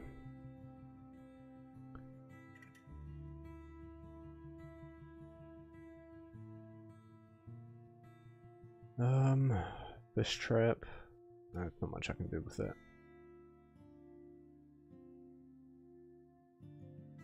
Ifrin. What sort of traps would you put in an old tunnel? Depends, he drawls. Got anyone to help? Then start with taking a good look around. Find some sticks, tools, maybe beast tusks this long. He shows a span of his fingers, or bigger. What's your catch? You mentioned the skeletons, and he scratches the side of his hat, grunting. Then. A bit fast, eh? Put something fast too, but firm. But hitting right away, but camouflaged, but... He sees your frown and straightens up. Well, let's say you can find any wood. Put deadfalls where you can gather hard things to drop. Maybe above doors and whip traps behind turns and corners. But these take a lot of work. Footholds, traps are easier to make, but if the tunnel is rocky, old lazy spirits, just come with me. You take a short walk to the woods and he shows you a few spots with traps for animal feet, made of short slats surrounding camouflaged holes, and tells you how to place some larger traps without having trees around. You head back to the village and you repeat his instructions. Alright, about the hunters. I know where Dahlia disappeared. Interrupts your tale many times, but having little knowledge to spare, you can't satisfy his curiosity. Caught by a cat, buried by howls, a grim, violent tale. He looks around. Let's hope there are no eavesdropping children in sight, he says empathetically. But as no one responds, he carries on. Though I'm not so sure I believe you, friend, as you have nothing to show me. That's fine. Tell you if I find anything. Walk away. Good hunting. Okay, we could travel to the old tunnel and start setting traps. Quick save. No, we'll do a full save for this.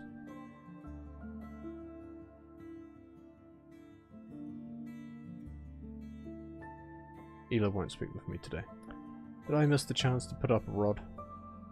Or at least today, maybe. What am I doing? Travel. Old tunnel. Into tunnel. Okay, animal pen. Large skeleton. Can't set a trap here. Okay. Leave the chamber.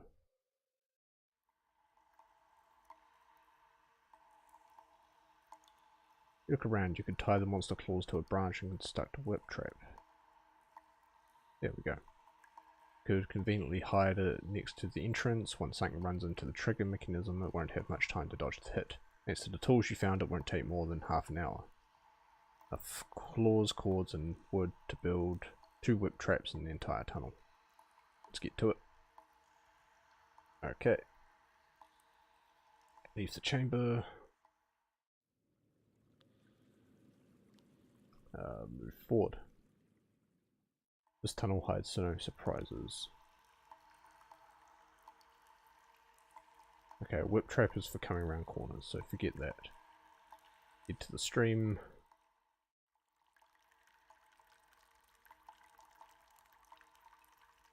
Make a few foothold traps to slow them down. You can make a few deeper holes in the more static parts of the water and surround them with sticks. It should be enough to catch one's foot, if even for only a few breaths. Since you already know where to find some decent wood, and get this done in a few minutes. Get to it. Barely visible. Okay. Deeper into the tunnel.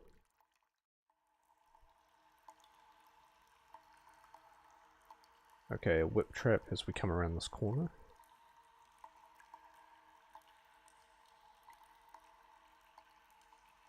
Unless the creatures have an extraordinary reflexes, you doubt it could avoid the hit after it stumbles over the triggering cord. Next to the tools you found. Get to it. Okay. With the stalactites.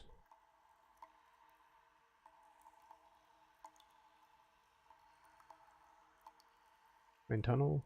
Trap. No, not there.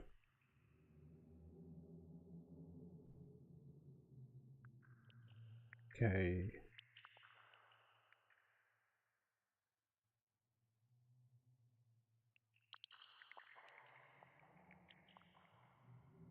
Have to be quiet and careful.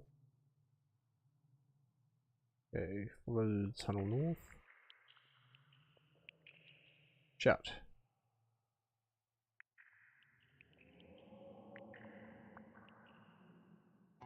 The shouters don't scream or wail, and neither make threatening gestures or cast angry glances. You hear only the rattle of their bones as they hit against the rocky floor. Empty eye sockets to the naked skulls reveal nothing. The 4 skeletons wear a few rags and 2 of them still have scraps of flesh, blah blah blah blah blah. Door behind me. To the chamber of stalactites. Water splashes beneath your boots. To the dining chamber. You give the door behind you another look. Look, there's no way to lock it. Leave the chamber. It leads the undead to a short corridor. This door has no lock and you can't keep them away, but they have to enter one at a time. Use the opportunity to strike the closest one. You manage to surprise it with your fierce attack, cutting off its arm with a confident thrust, then step away, unable to swing your blade in such a limited space. Keep running. You jump over the triggering cord, but the undead doesn't even notice its presence. A powerful hit in the chest sends it back, and you hear a loud crack. After a few moments, the last undead shuffles forward, even though it has no ribs. To the stream. You slow down slightly, making sure to avoid all the foothold traps, and the undead spurt forward, but not for long. After one of them sinks into the bottom of the pond, the others come to a halt, helping it get out. It's your opportunity to act.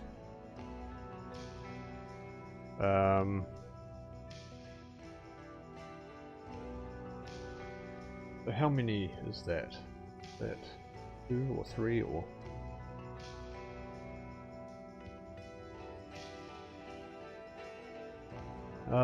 do I expend a crossbow bolt?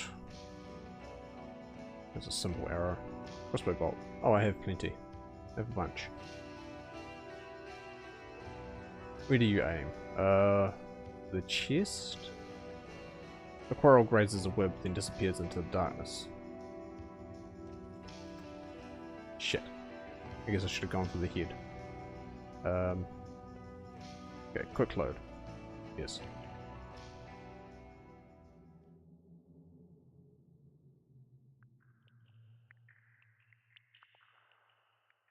Tunnel north, shout, urge this land, door behind me. The chamber, to the dining room. Strike the closest one.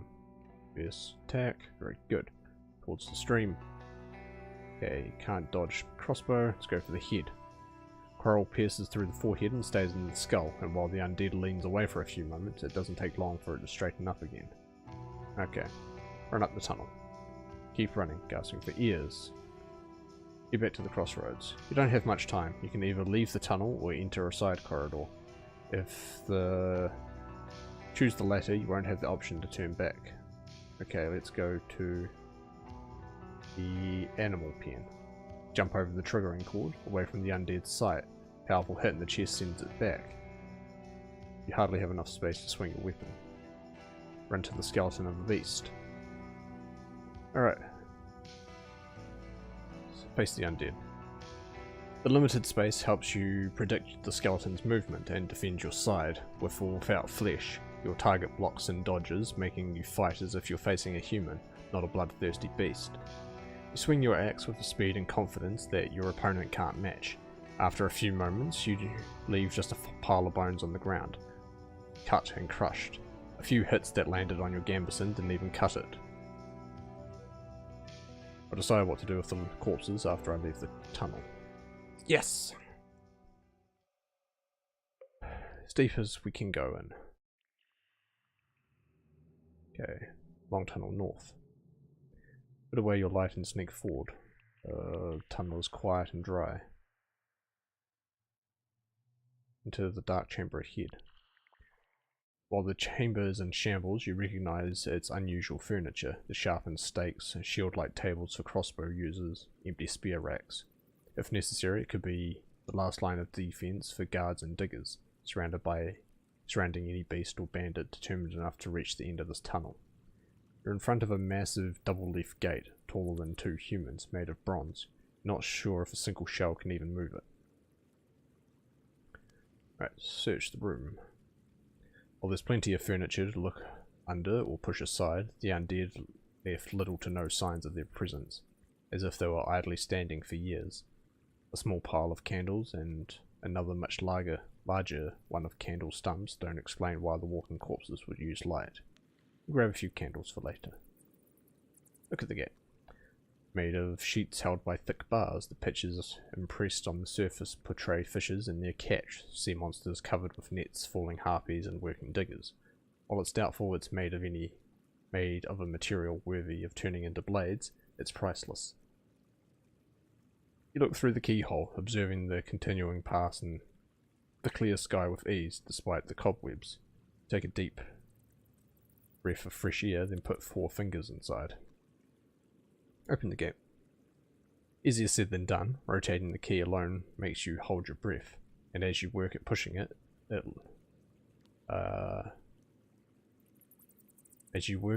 leaves open, you puff and blow, taking breaks. After it's done, you wipe your sweaty forehead, giving a proud look at the light that has now entered the chamber. Right, back to Sodal. Okay. Jeez, okay, we spent most of the day doing this. Take care of the corpses. Picking up the bones won't take much time, but the funeral traditions are rather demanding. You'll need to chop and gather enough wood to form a big pile somewhere down the hill. Of course, the orthodox approach is not the only one possible. Whoever those creatures used to be that deserve proper parting rites. May take me 3 hours or so, but I'll let them rest on a pyre. Spend an hour and a half breaking and crushing the bones, then spread them around. Half an hour we'll pick up all the bones and throw them around the hills, let the wolves and deer.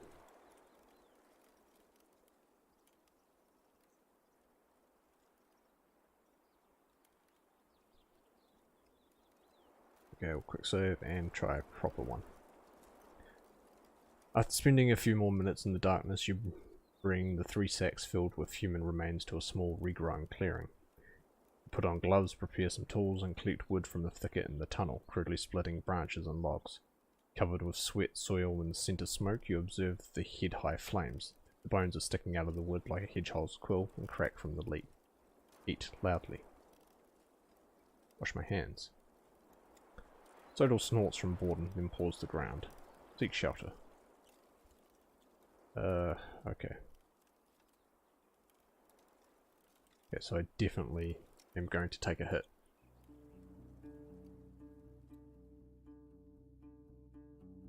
The gates are locked, but after hearing your pleas, the guards instruct you to head to the western part of the village to avoid disturbing anyone before dawn.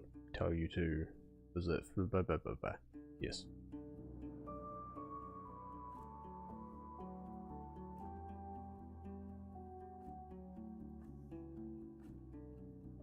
Half a day. No, it's just not worth it. Pay for the rent. It's a calm, warm night. As your first sleep ends, you stretch out and prepare yourself for an active hour or two. It's time to take care of some things that must be done at least once every few days, though they are a bit more challenging than your nightly routine.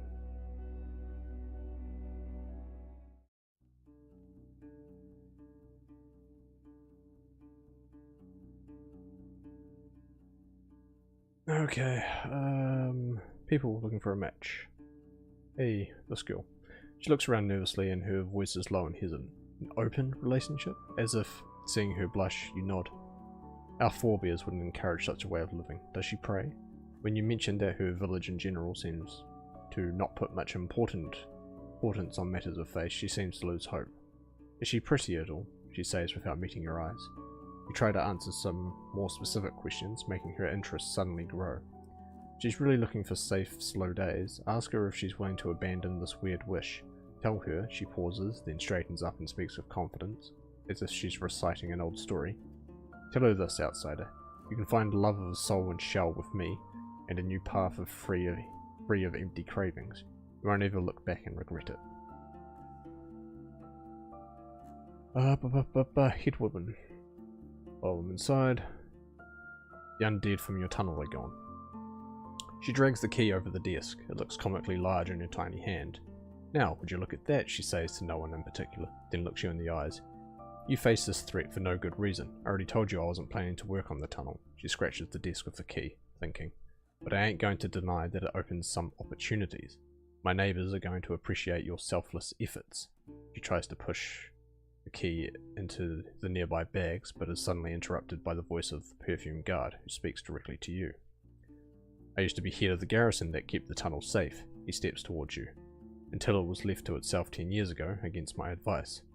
I don't care if you're a Roadwarden, an adventurer, or a drifter. You deserve a reward, and if our headwoman ain't willing to reward your contribution, she reaches for the belt that holds his sickle sword, and Seravina, with unmasked frustration, tells him to hold it. Don't get so dramatic. Here. She tosses a small pouch, and it lands at the edge of the desk.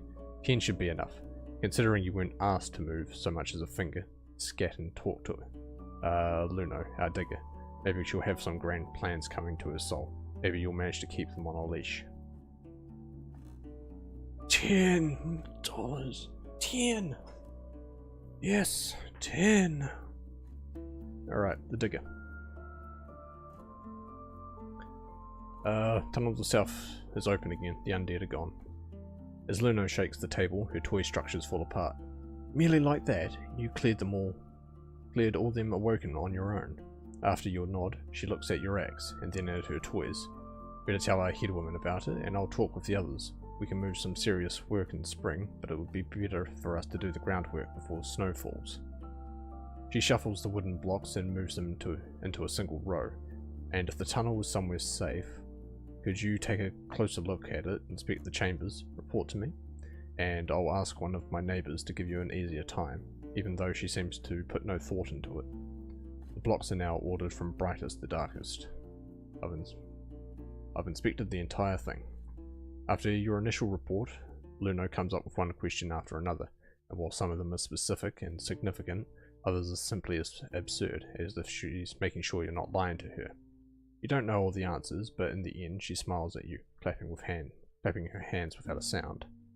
With that, we can gather timber, rocks and tools, and I already know which ones will be just perfect.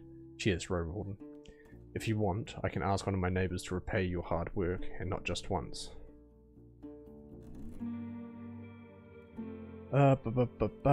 Okay.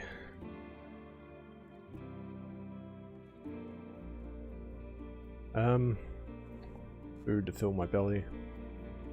No, we can be fine with that. Tell everybody that I did some very nice things. So kind-hearted are you, eh? She smiled. Right, I'll let the others know what a useful road warden you turned out to be.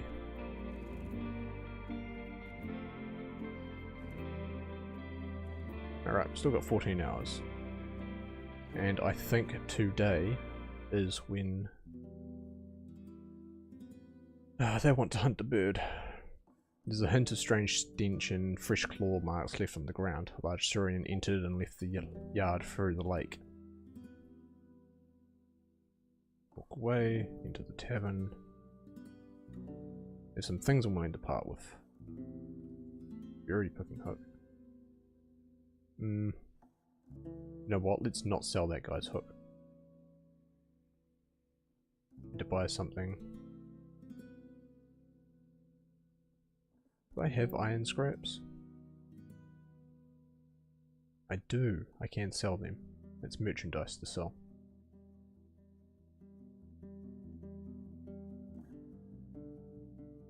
I'd like to eat. Here we go. Good. Nice. Time for me to go. Forages. Quick save.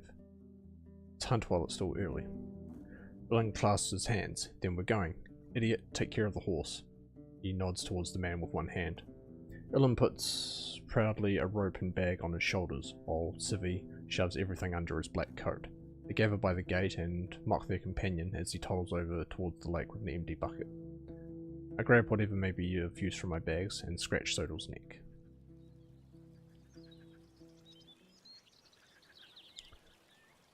Loud toads are sitting on the banks. Some of them observe you with large round eyes ready to hide in the water. The statue stands in all its glory, observing the road and those who use it. There's still a coin in the wooden bowl. A nice thing, isn't it? Ilan thunders behind you. It's older than our home. What did you say? Ships and Civi? Do you have such things in Hovland, by the roads? Carrying your belongings on your own is surprisingly tiring, and you make noises with every turn. We do, but they're old, from before the war. He makes a satisfied grin. The war has ruined everything, hasn't it? All the monuments, and palaces, and temples, and slave owners. Poor northerners. After a short chuckle, the larger man goes on. What sort of statues used to be there?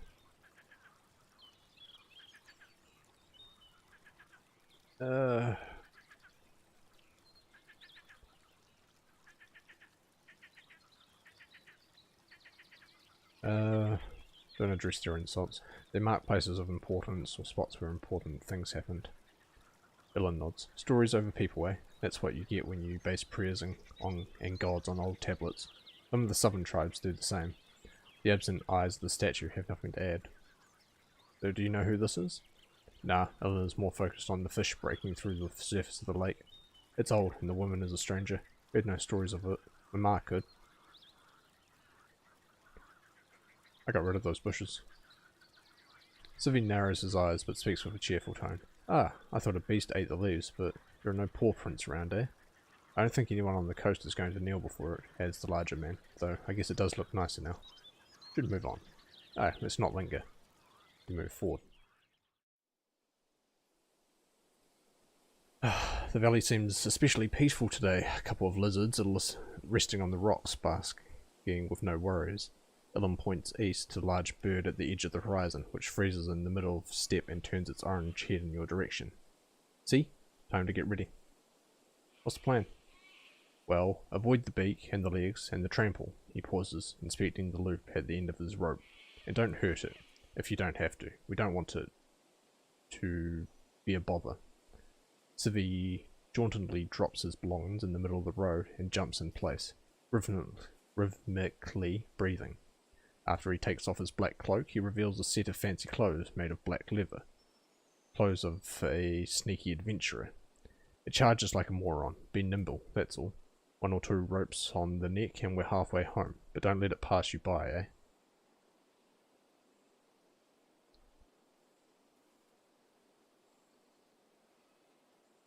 Do I also take a rope and throw it at the bird and pull it once it gets behind me?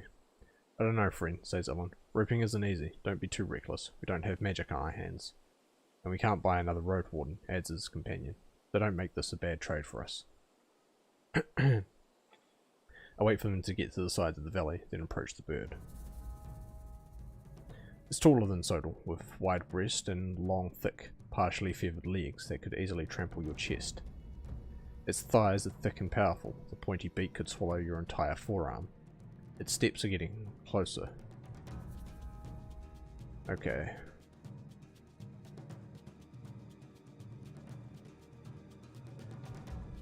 I need to calm myself down, focus on my breathing.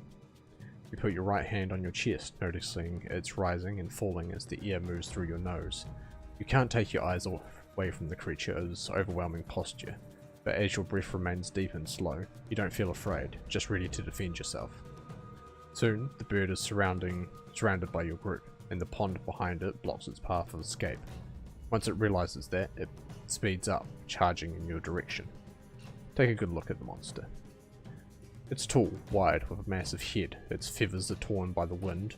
They are vividly brown, white, creamy, longer than your handspan, coating the creature like a cape. Its steps are heavy and deliberate. The neck, as long as a limb, keeps moving around, sometimes staring at you, with but a single black pupil surrounded by deep orange. The light grey beak resembles the leaves of local plants. The tip is curved, pointy, and in no way smooth. Carries dozens of grooves, maybe a sign of old age, or maybe a trace of hundreds of hunts. Try to find its weak spot. It's just a huge duck. It waits no more. It raises its head and makes a long piercing screech which fills up the entire valley. The feathers on its neck are shaking, but also waving. Moved by the muscles, it flaps its wings and lunges forward, still shouting, charging at you with full force.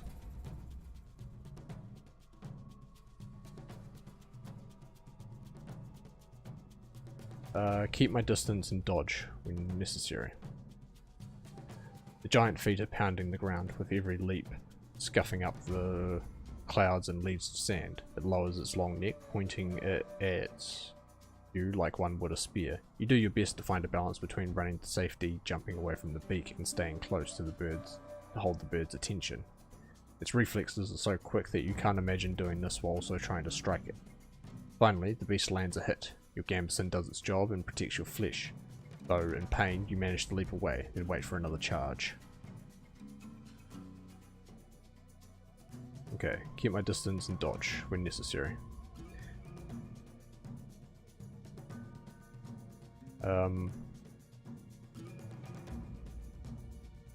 Dodge again.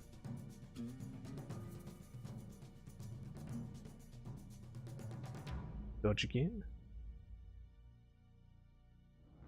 Either I'm getting really bad dice rolls, or okay,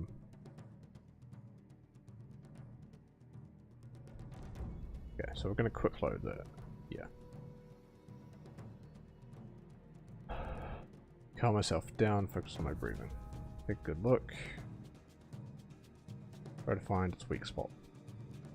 Okay, and we'll quick save here. There we go.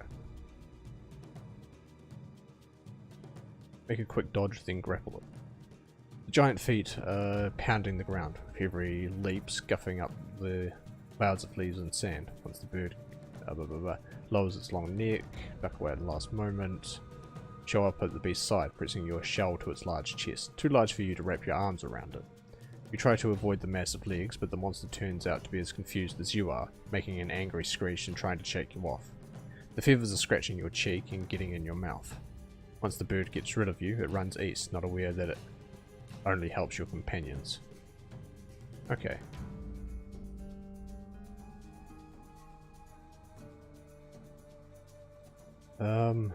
So trying to rope it is a bad idea.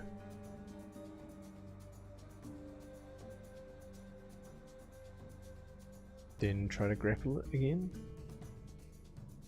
You wait to duck at the very last second. You try to catch the beast from its side, has enough time to peck your shoulder. Your gambeson does its job and protects your flesh. Though in pain, you press your shell against the monster's wing, blah blah blah. It's when the loop lands on its neck, tightening quickly, and Civi shouts cheerfully. The bird remains silent, maybe already out of breath, but then it dashes forward, so fast you can't help but step back. And It either doesn't understand the danger involved in moving in this situation, or doesn't care about it.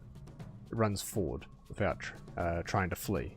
Makes 2 5 jumps. You hear Ilvin swear. Without looking at him, you know that he let go of the rope.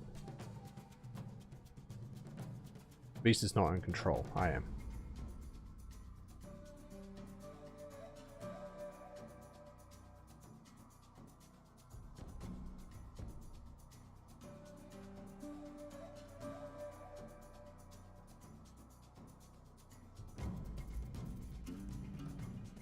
Beast is not in control. I am. I gather all my strength and stand in its way.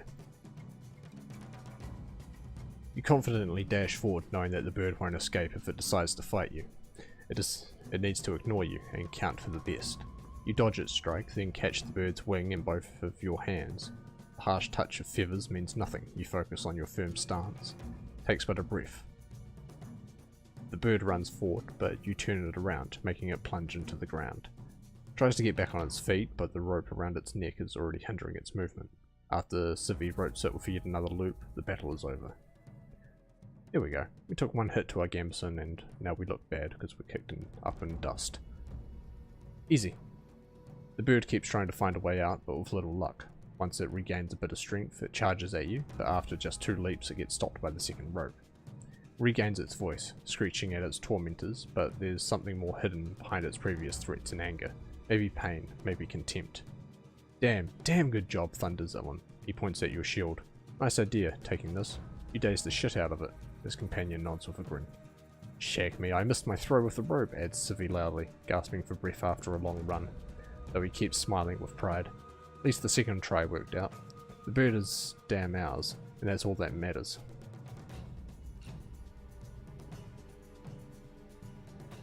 I smile. Good teamwork. Aye, you deserve your coins. Ilvin taps his pouch, but doesn't pull out any dragons. Let's move. The sooner we get back, the better. The other forager lets you know that he's ready. The runner is still far away, held on the taut rope. Yeah, gather my belongings and head north with the men, chit-chatting about our hunt. Yeah. Every few minutes the runner tries to get away, and even though it's exhausted, you have to move slowly, paying attention to its steps. The foragers seem to know what they're doing, and at no point you feel threatened by the creature. You keep looking around, but the other beasts seem to stay away. At one point you notice a blue wolf among the shorter grasses, but it only observes you in silence, standing on all fours as if it's ready to run away. Your anxious companions fall silent, but you keep moving forward. In the middle of your journey, you think about Sodal. During your stroll, everything seems taller, and the creatures you pass by feel more real, as if they're no longer just shadows for you to leave behind.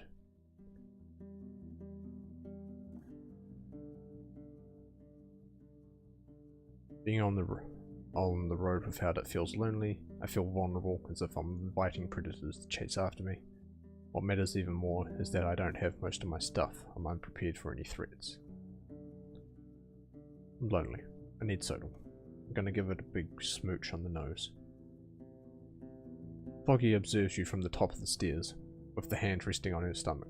Well done, dears. She grins at the sight of the runner. Tether it close to the water, love. She looks at you. Be nice and head to Creeks today, or tomorrow, will you? Tell them Ephraim we're coming and to give you a bone for the message. She glances at the man with one hand as she scowls at the beast. Before she enters the door, she smiles at her son. Once you're done, wash your hands and come for dinner. Tell me everything. Tethering the creature to a beam takes you a few minutes. Ilvin's gasping for air, leaning on his knees, while Civi keeps his posture straight. His red face betrays him. Well, says the tall man, I have your dragons here. Thanks for your work, friend. The ring-shaped bones are covered from his sweat. Sodal is drinking from the lake. Oh, that went well, all things considered. So, next job. Still interested? I have a message to Layson, and Keeper of Power to the north. This place is far south. A huge bother for us to get there. A bother worth, let's say, 3 dragons. She sits down on a stool and looks you in the eyes. The scars and wrinkles on her thoughtful face could belong to a statue. Tell them, are we still trading? I'm running out of patience. Remember it well, eh? Bring me the answer. Only then you'll get paid. 30 days. Tell me about Pelt. Used to be an outpost for dragon hunters, older than mine, but finally renewed, far away near the pass that leads through Hag Hills. Big games, hunters, yeah. Well, what's all that about? I don't ask you to negotiate in my name, though I guess it won't hurt to tell you. Layson and I, we're thinking about working together. He would invest in my place and would get his share of profits in the future, and a shelter for his hunters. He was meant to send me the first patch of dragons, but has fallen silent. I want to know where we stand. Okay.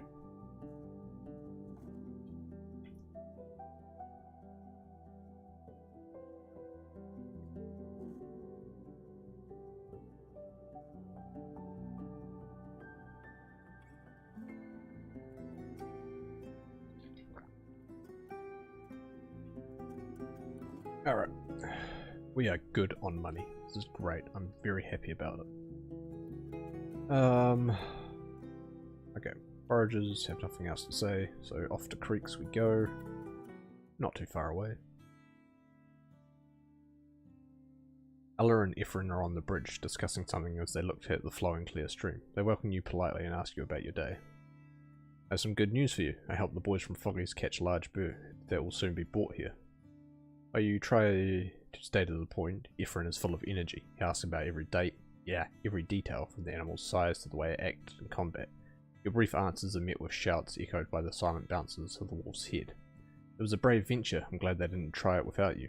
Ella gestures for the hunters to drop it. Thank you for giving us time to prepare. I was also told to ask for one dragon bone. Aye, of course. The carpenter looks around. Pay for the messenger. Just give me a minute. He scurries away as quickly as his thick legs allow him. We don't carry dragons with us, the hunter explains. So, how large is the beak? Something like this? He demonstrates the size with his hands, and for a few minutes showers you with questions. Finally, the dragon bone finds its place in your hand. I'll get to preparation soon, concludes Ela, gasping for air and leaning against the railing, while Ephraim lopes away, apparently to prepare the animal pen, as there's no time to waste. Carpenter invites you to follow him to his working station. I need to place this rod somewhere high. It belongs to Eudocia the Enchantress. He grabs the rod and looks at it with caution. I wouldn't call her our friend, exactly. You do be selling this, swinging it left and right like a club. He tells you to wait. Can't be just my decision. I'm going to ask the others, at least a few of them.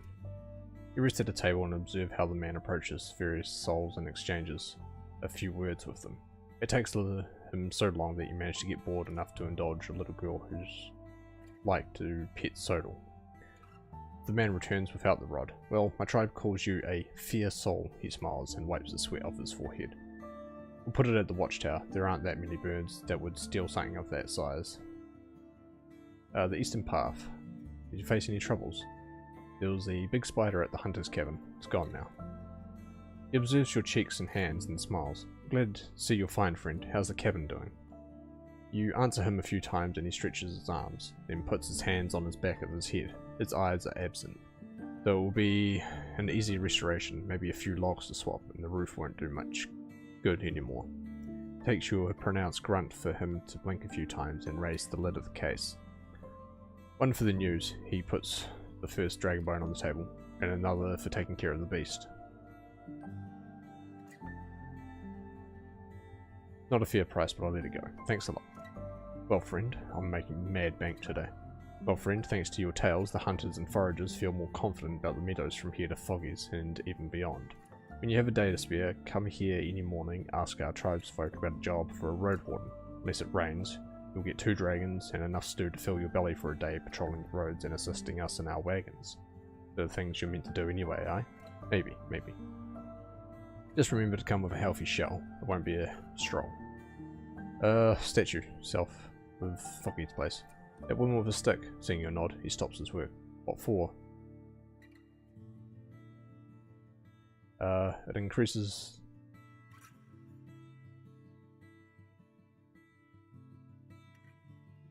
What's the right answer here? The road is prettier now. He bursts into laughter. I don't think merchants care much for the views, friend. The statue may fall into lakefall like you. I smile. Views are half the pleasures of a journey. I never tire of good news. The watchtower is clear, kind of. That's a relief. He reaches for his case so quickly that this estimates that he misestimates it's getting late. He misestimates the distance. It falls on the ground with a clatter like a fist full of dice. Instead of collecting everything right away, he picks up 2 of the dragon bones that are rolling towards him. I need to make another one anyway, he says to himself and pays you, asking about the price. He mentioned the bugs, the rotting barrels, the moisture. Once you describe the broken door, the man sighs, but we can't hide there for long. I need to build a new door, but I have no iron for a lock. He adjusts his furry cloak and starts to think aloud. It's quite an expensive barn, by the way. Sorry to say that, but you've wasted your time. His voice is hesitant. About the entrance, many awful creatures may hide there now. Insect empresses included. Take the dragons. The dolmen himself is safe. He keeps sculpting the wood and asks you about the size and the entrance of the chapel. I've heard it's small, but not that small. Not enough for a group, but maybe a lone traveller. Without a mount, he looks at you with a smile. Pick a dragon bone from the case, will you? I don't want to stop now. If he's not looking, nah, he'll know. Grab a coin. Glad you keep moving forward. My tribe was worried I'll throw our dragon bones away, but we're already planning our next move. There's a fallen tree. Describe its exact location. I guess it was unavoidable for this to happen at one point or another. Too bad it's so far away from here. He stops his work and turns towards you. So, would you like to help us with that, friend? You ask him what he proposes, and he describes what he calls a day of honest work. Just come to me someday in the early hours. I still need to discuss this with the tribe, but I'll ask the stronger folks to travel with you to the tree. They'll agree if they feel like the roads can be trusted. Split it into blocks, get it on wagons, bring it here. It won't go to waste and the road will be cleared. When you mention it's going to take an entire day, he agrees, and you'll get 5 dragon bones for it. Just come when you're healthy, and only if you already know what's on the route from here to that point. Put a lot of trust into your guidance and protection, Buddha. Do you want me to know the entire route to make sure it's safe enough for your tribe to follow it? Come here in the last morning, but only if I can handle the journey. Quite a list, but fine, we'll see. He thinks about your words, then reaches for his case. You're right, that's a lot. I can't help you much, but at least you deserve 1 bone right away for bringing me the message. Maybe buy some rations for it. Or a good rest, actually. We also need at least 1 day to prepare ourselves. I'll let you know if there's anything else.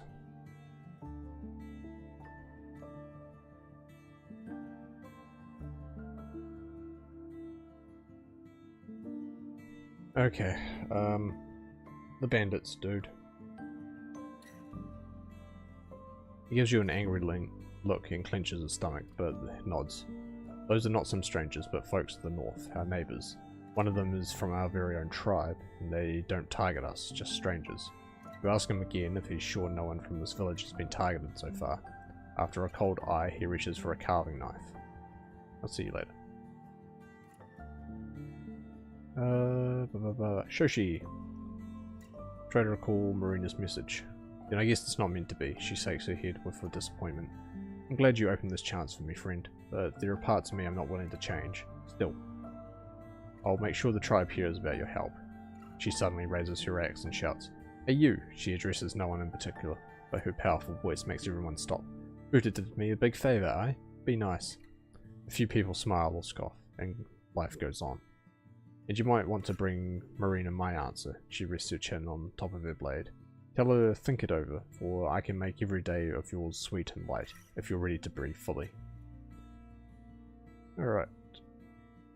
No services today.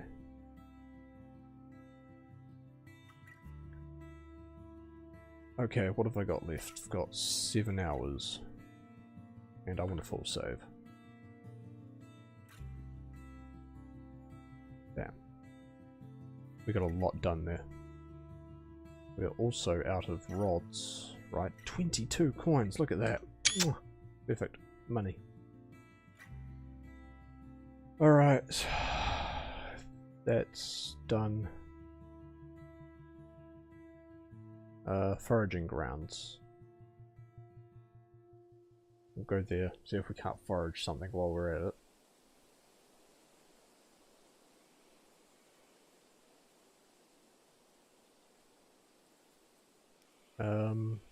Stripped of every berry.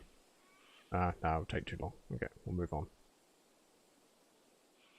Stop by the cavern.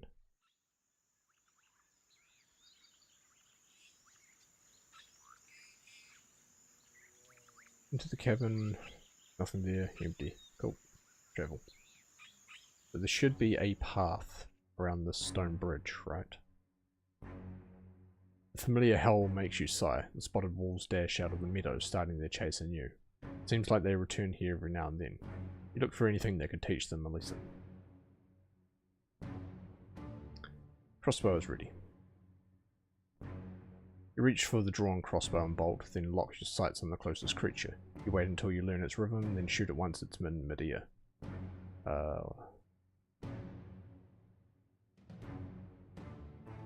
Let's hope the pack will move now for a different spot, at least for a few days.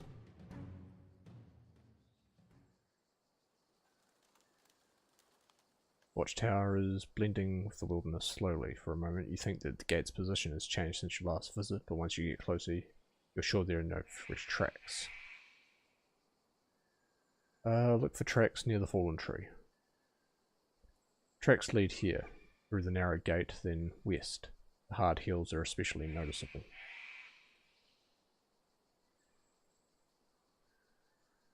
Spend an hour foraging. Yeah, okay. 2 bunches of wild plants. Nice. Sodal grazes at the fence while you cross the short meadows seeking edible leaves and fennels, sorrel, lettuce, yada yada yada. You wash them off, you get nuts. As you pick the very few remaining pears and berries, you notice by a tree hollow. You take a look inside and find a stash of acorns and chestnuts, but also hazelnuts and walnuts. Squirrels will need them. We'll leave them. Alright. To the secluded residence. I hung up your rods.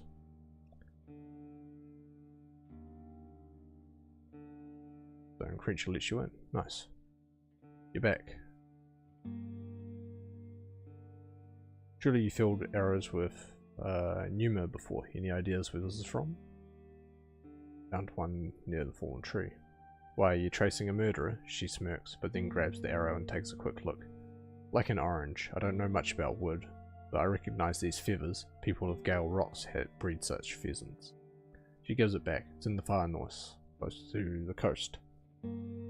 Pagos has the plague. She stands still. Come again? When you describe the symptoms, she starts to fidget and finally interrupts you. Cut it. Have you heard aught about Aurelia and Arrhenius?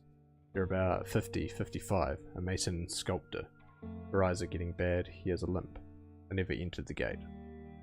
She rubs her arms above her elbows, as if to warm herself up. If you ever ride there again, she meets your eyes. Ask around, please, I need to know.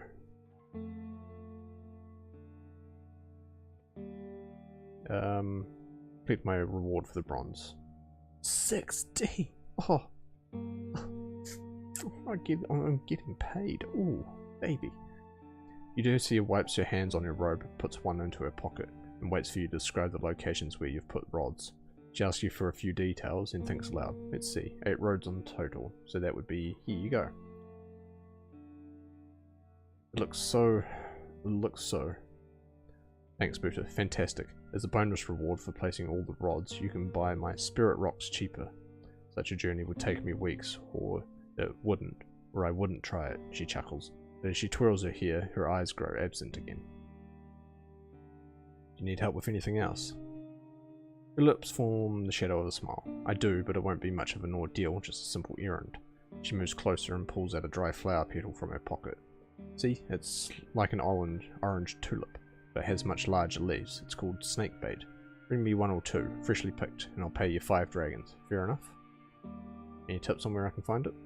That's the hard part. You can try the western villages, or in the deep woods. They need light, so not in caves, but stay in shadows, so below trees. Edges of meadows would be my guess. Or maybe you just find one by the main road. Keep your eye open. 5? What do you need it for? I simply want it. Her voice gets colder. These flowers are hard to find, and I'll pay 5 dragons for them any day. That's all you need to know. Okay, cool. I spoke with the monks. They're quite afraid of you. Are they now? She meets your eyes. What did they tell you? As you recollect your memories, she patiently listens to your tale, staring into the distance with her arms crossed. So that's how they see me now, a beast spending every breath to hurt them. Yet they still ask me to put spells on their tools. She remains still, moving her lips, drawing out every word. All it took was for me to move on, to leave them behind. They call themselves pacifists, unlike bloodshedding unites. They say, yet force my tribe to work for them, from their birth to the pyre. It's the same sickness of the soul, believing that you see the truth, that all other souls blind. When she realizes that her voice is getting close to a shout, she falls silent. Straight.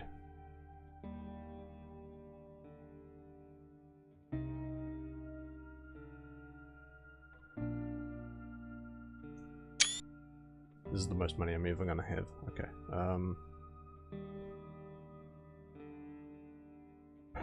Buy the sapling.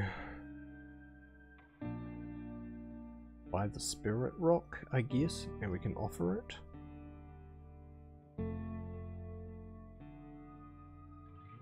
Yeah.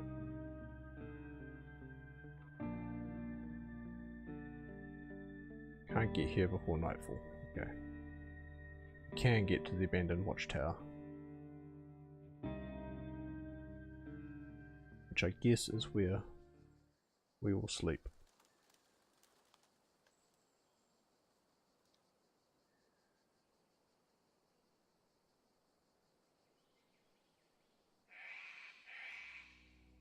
I am low on rations. I need to buy some more. You notice it while you undress. One of your recent wounds is going to leave a mark. Goodbye touch.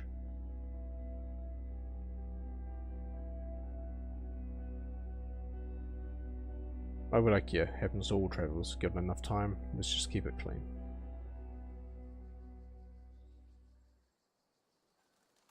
Wake up in silence, barely hearing the wind outside the tower. Grab your things and get going. I think next time we go through the heart of the woods. That would be our main goal. We have wild plants, which is about it. But that's where I'm going to call the stream for tonight, because I actually went a lot longer than I thought. I was falling asleep at work today, so going this late is surprising. I have some new sleeping tablets to try out tonight, so see how they go. Anyway, thank you always for watching, and I will see you tomorrow for more Grandia. Oh, I need to make thumbnails and stuff. Oh well, I can do that. Bye bye.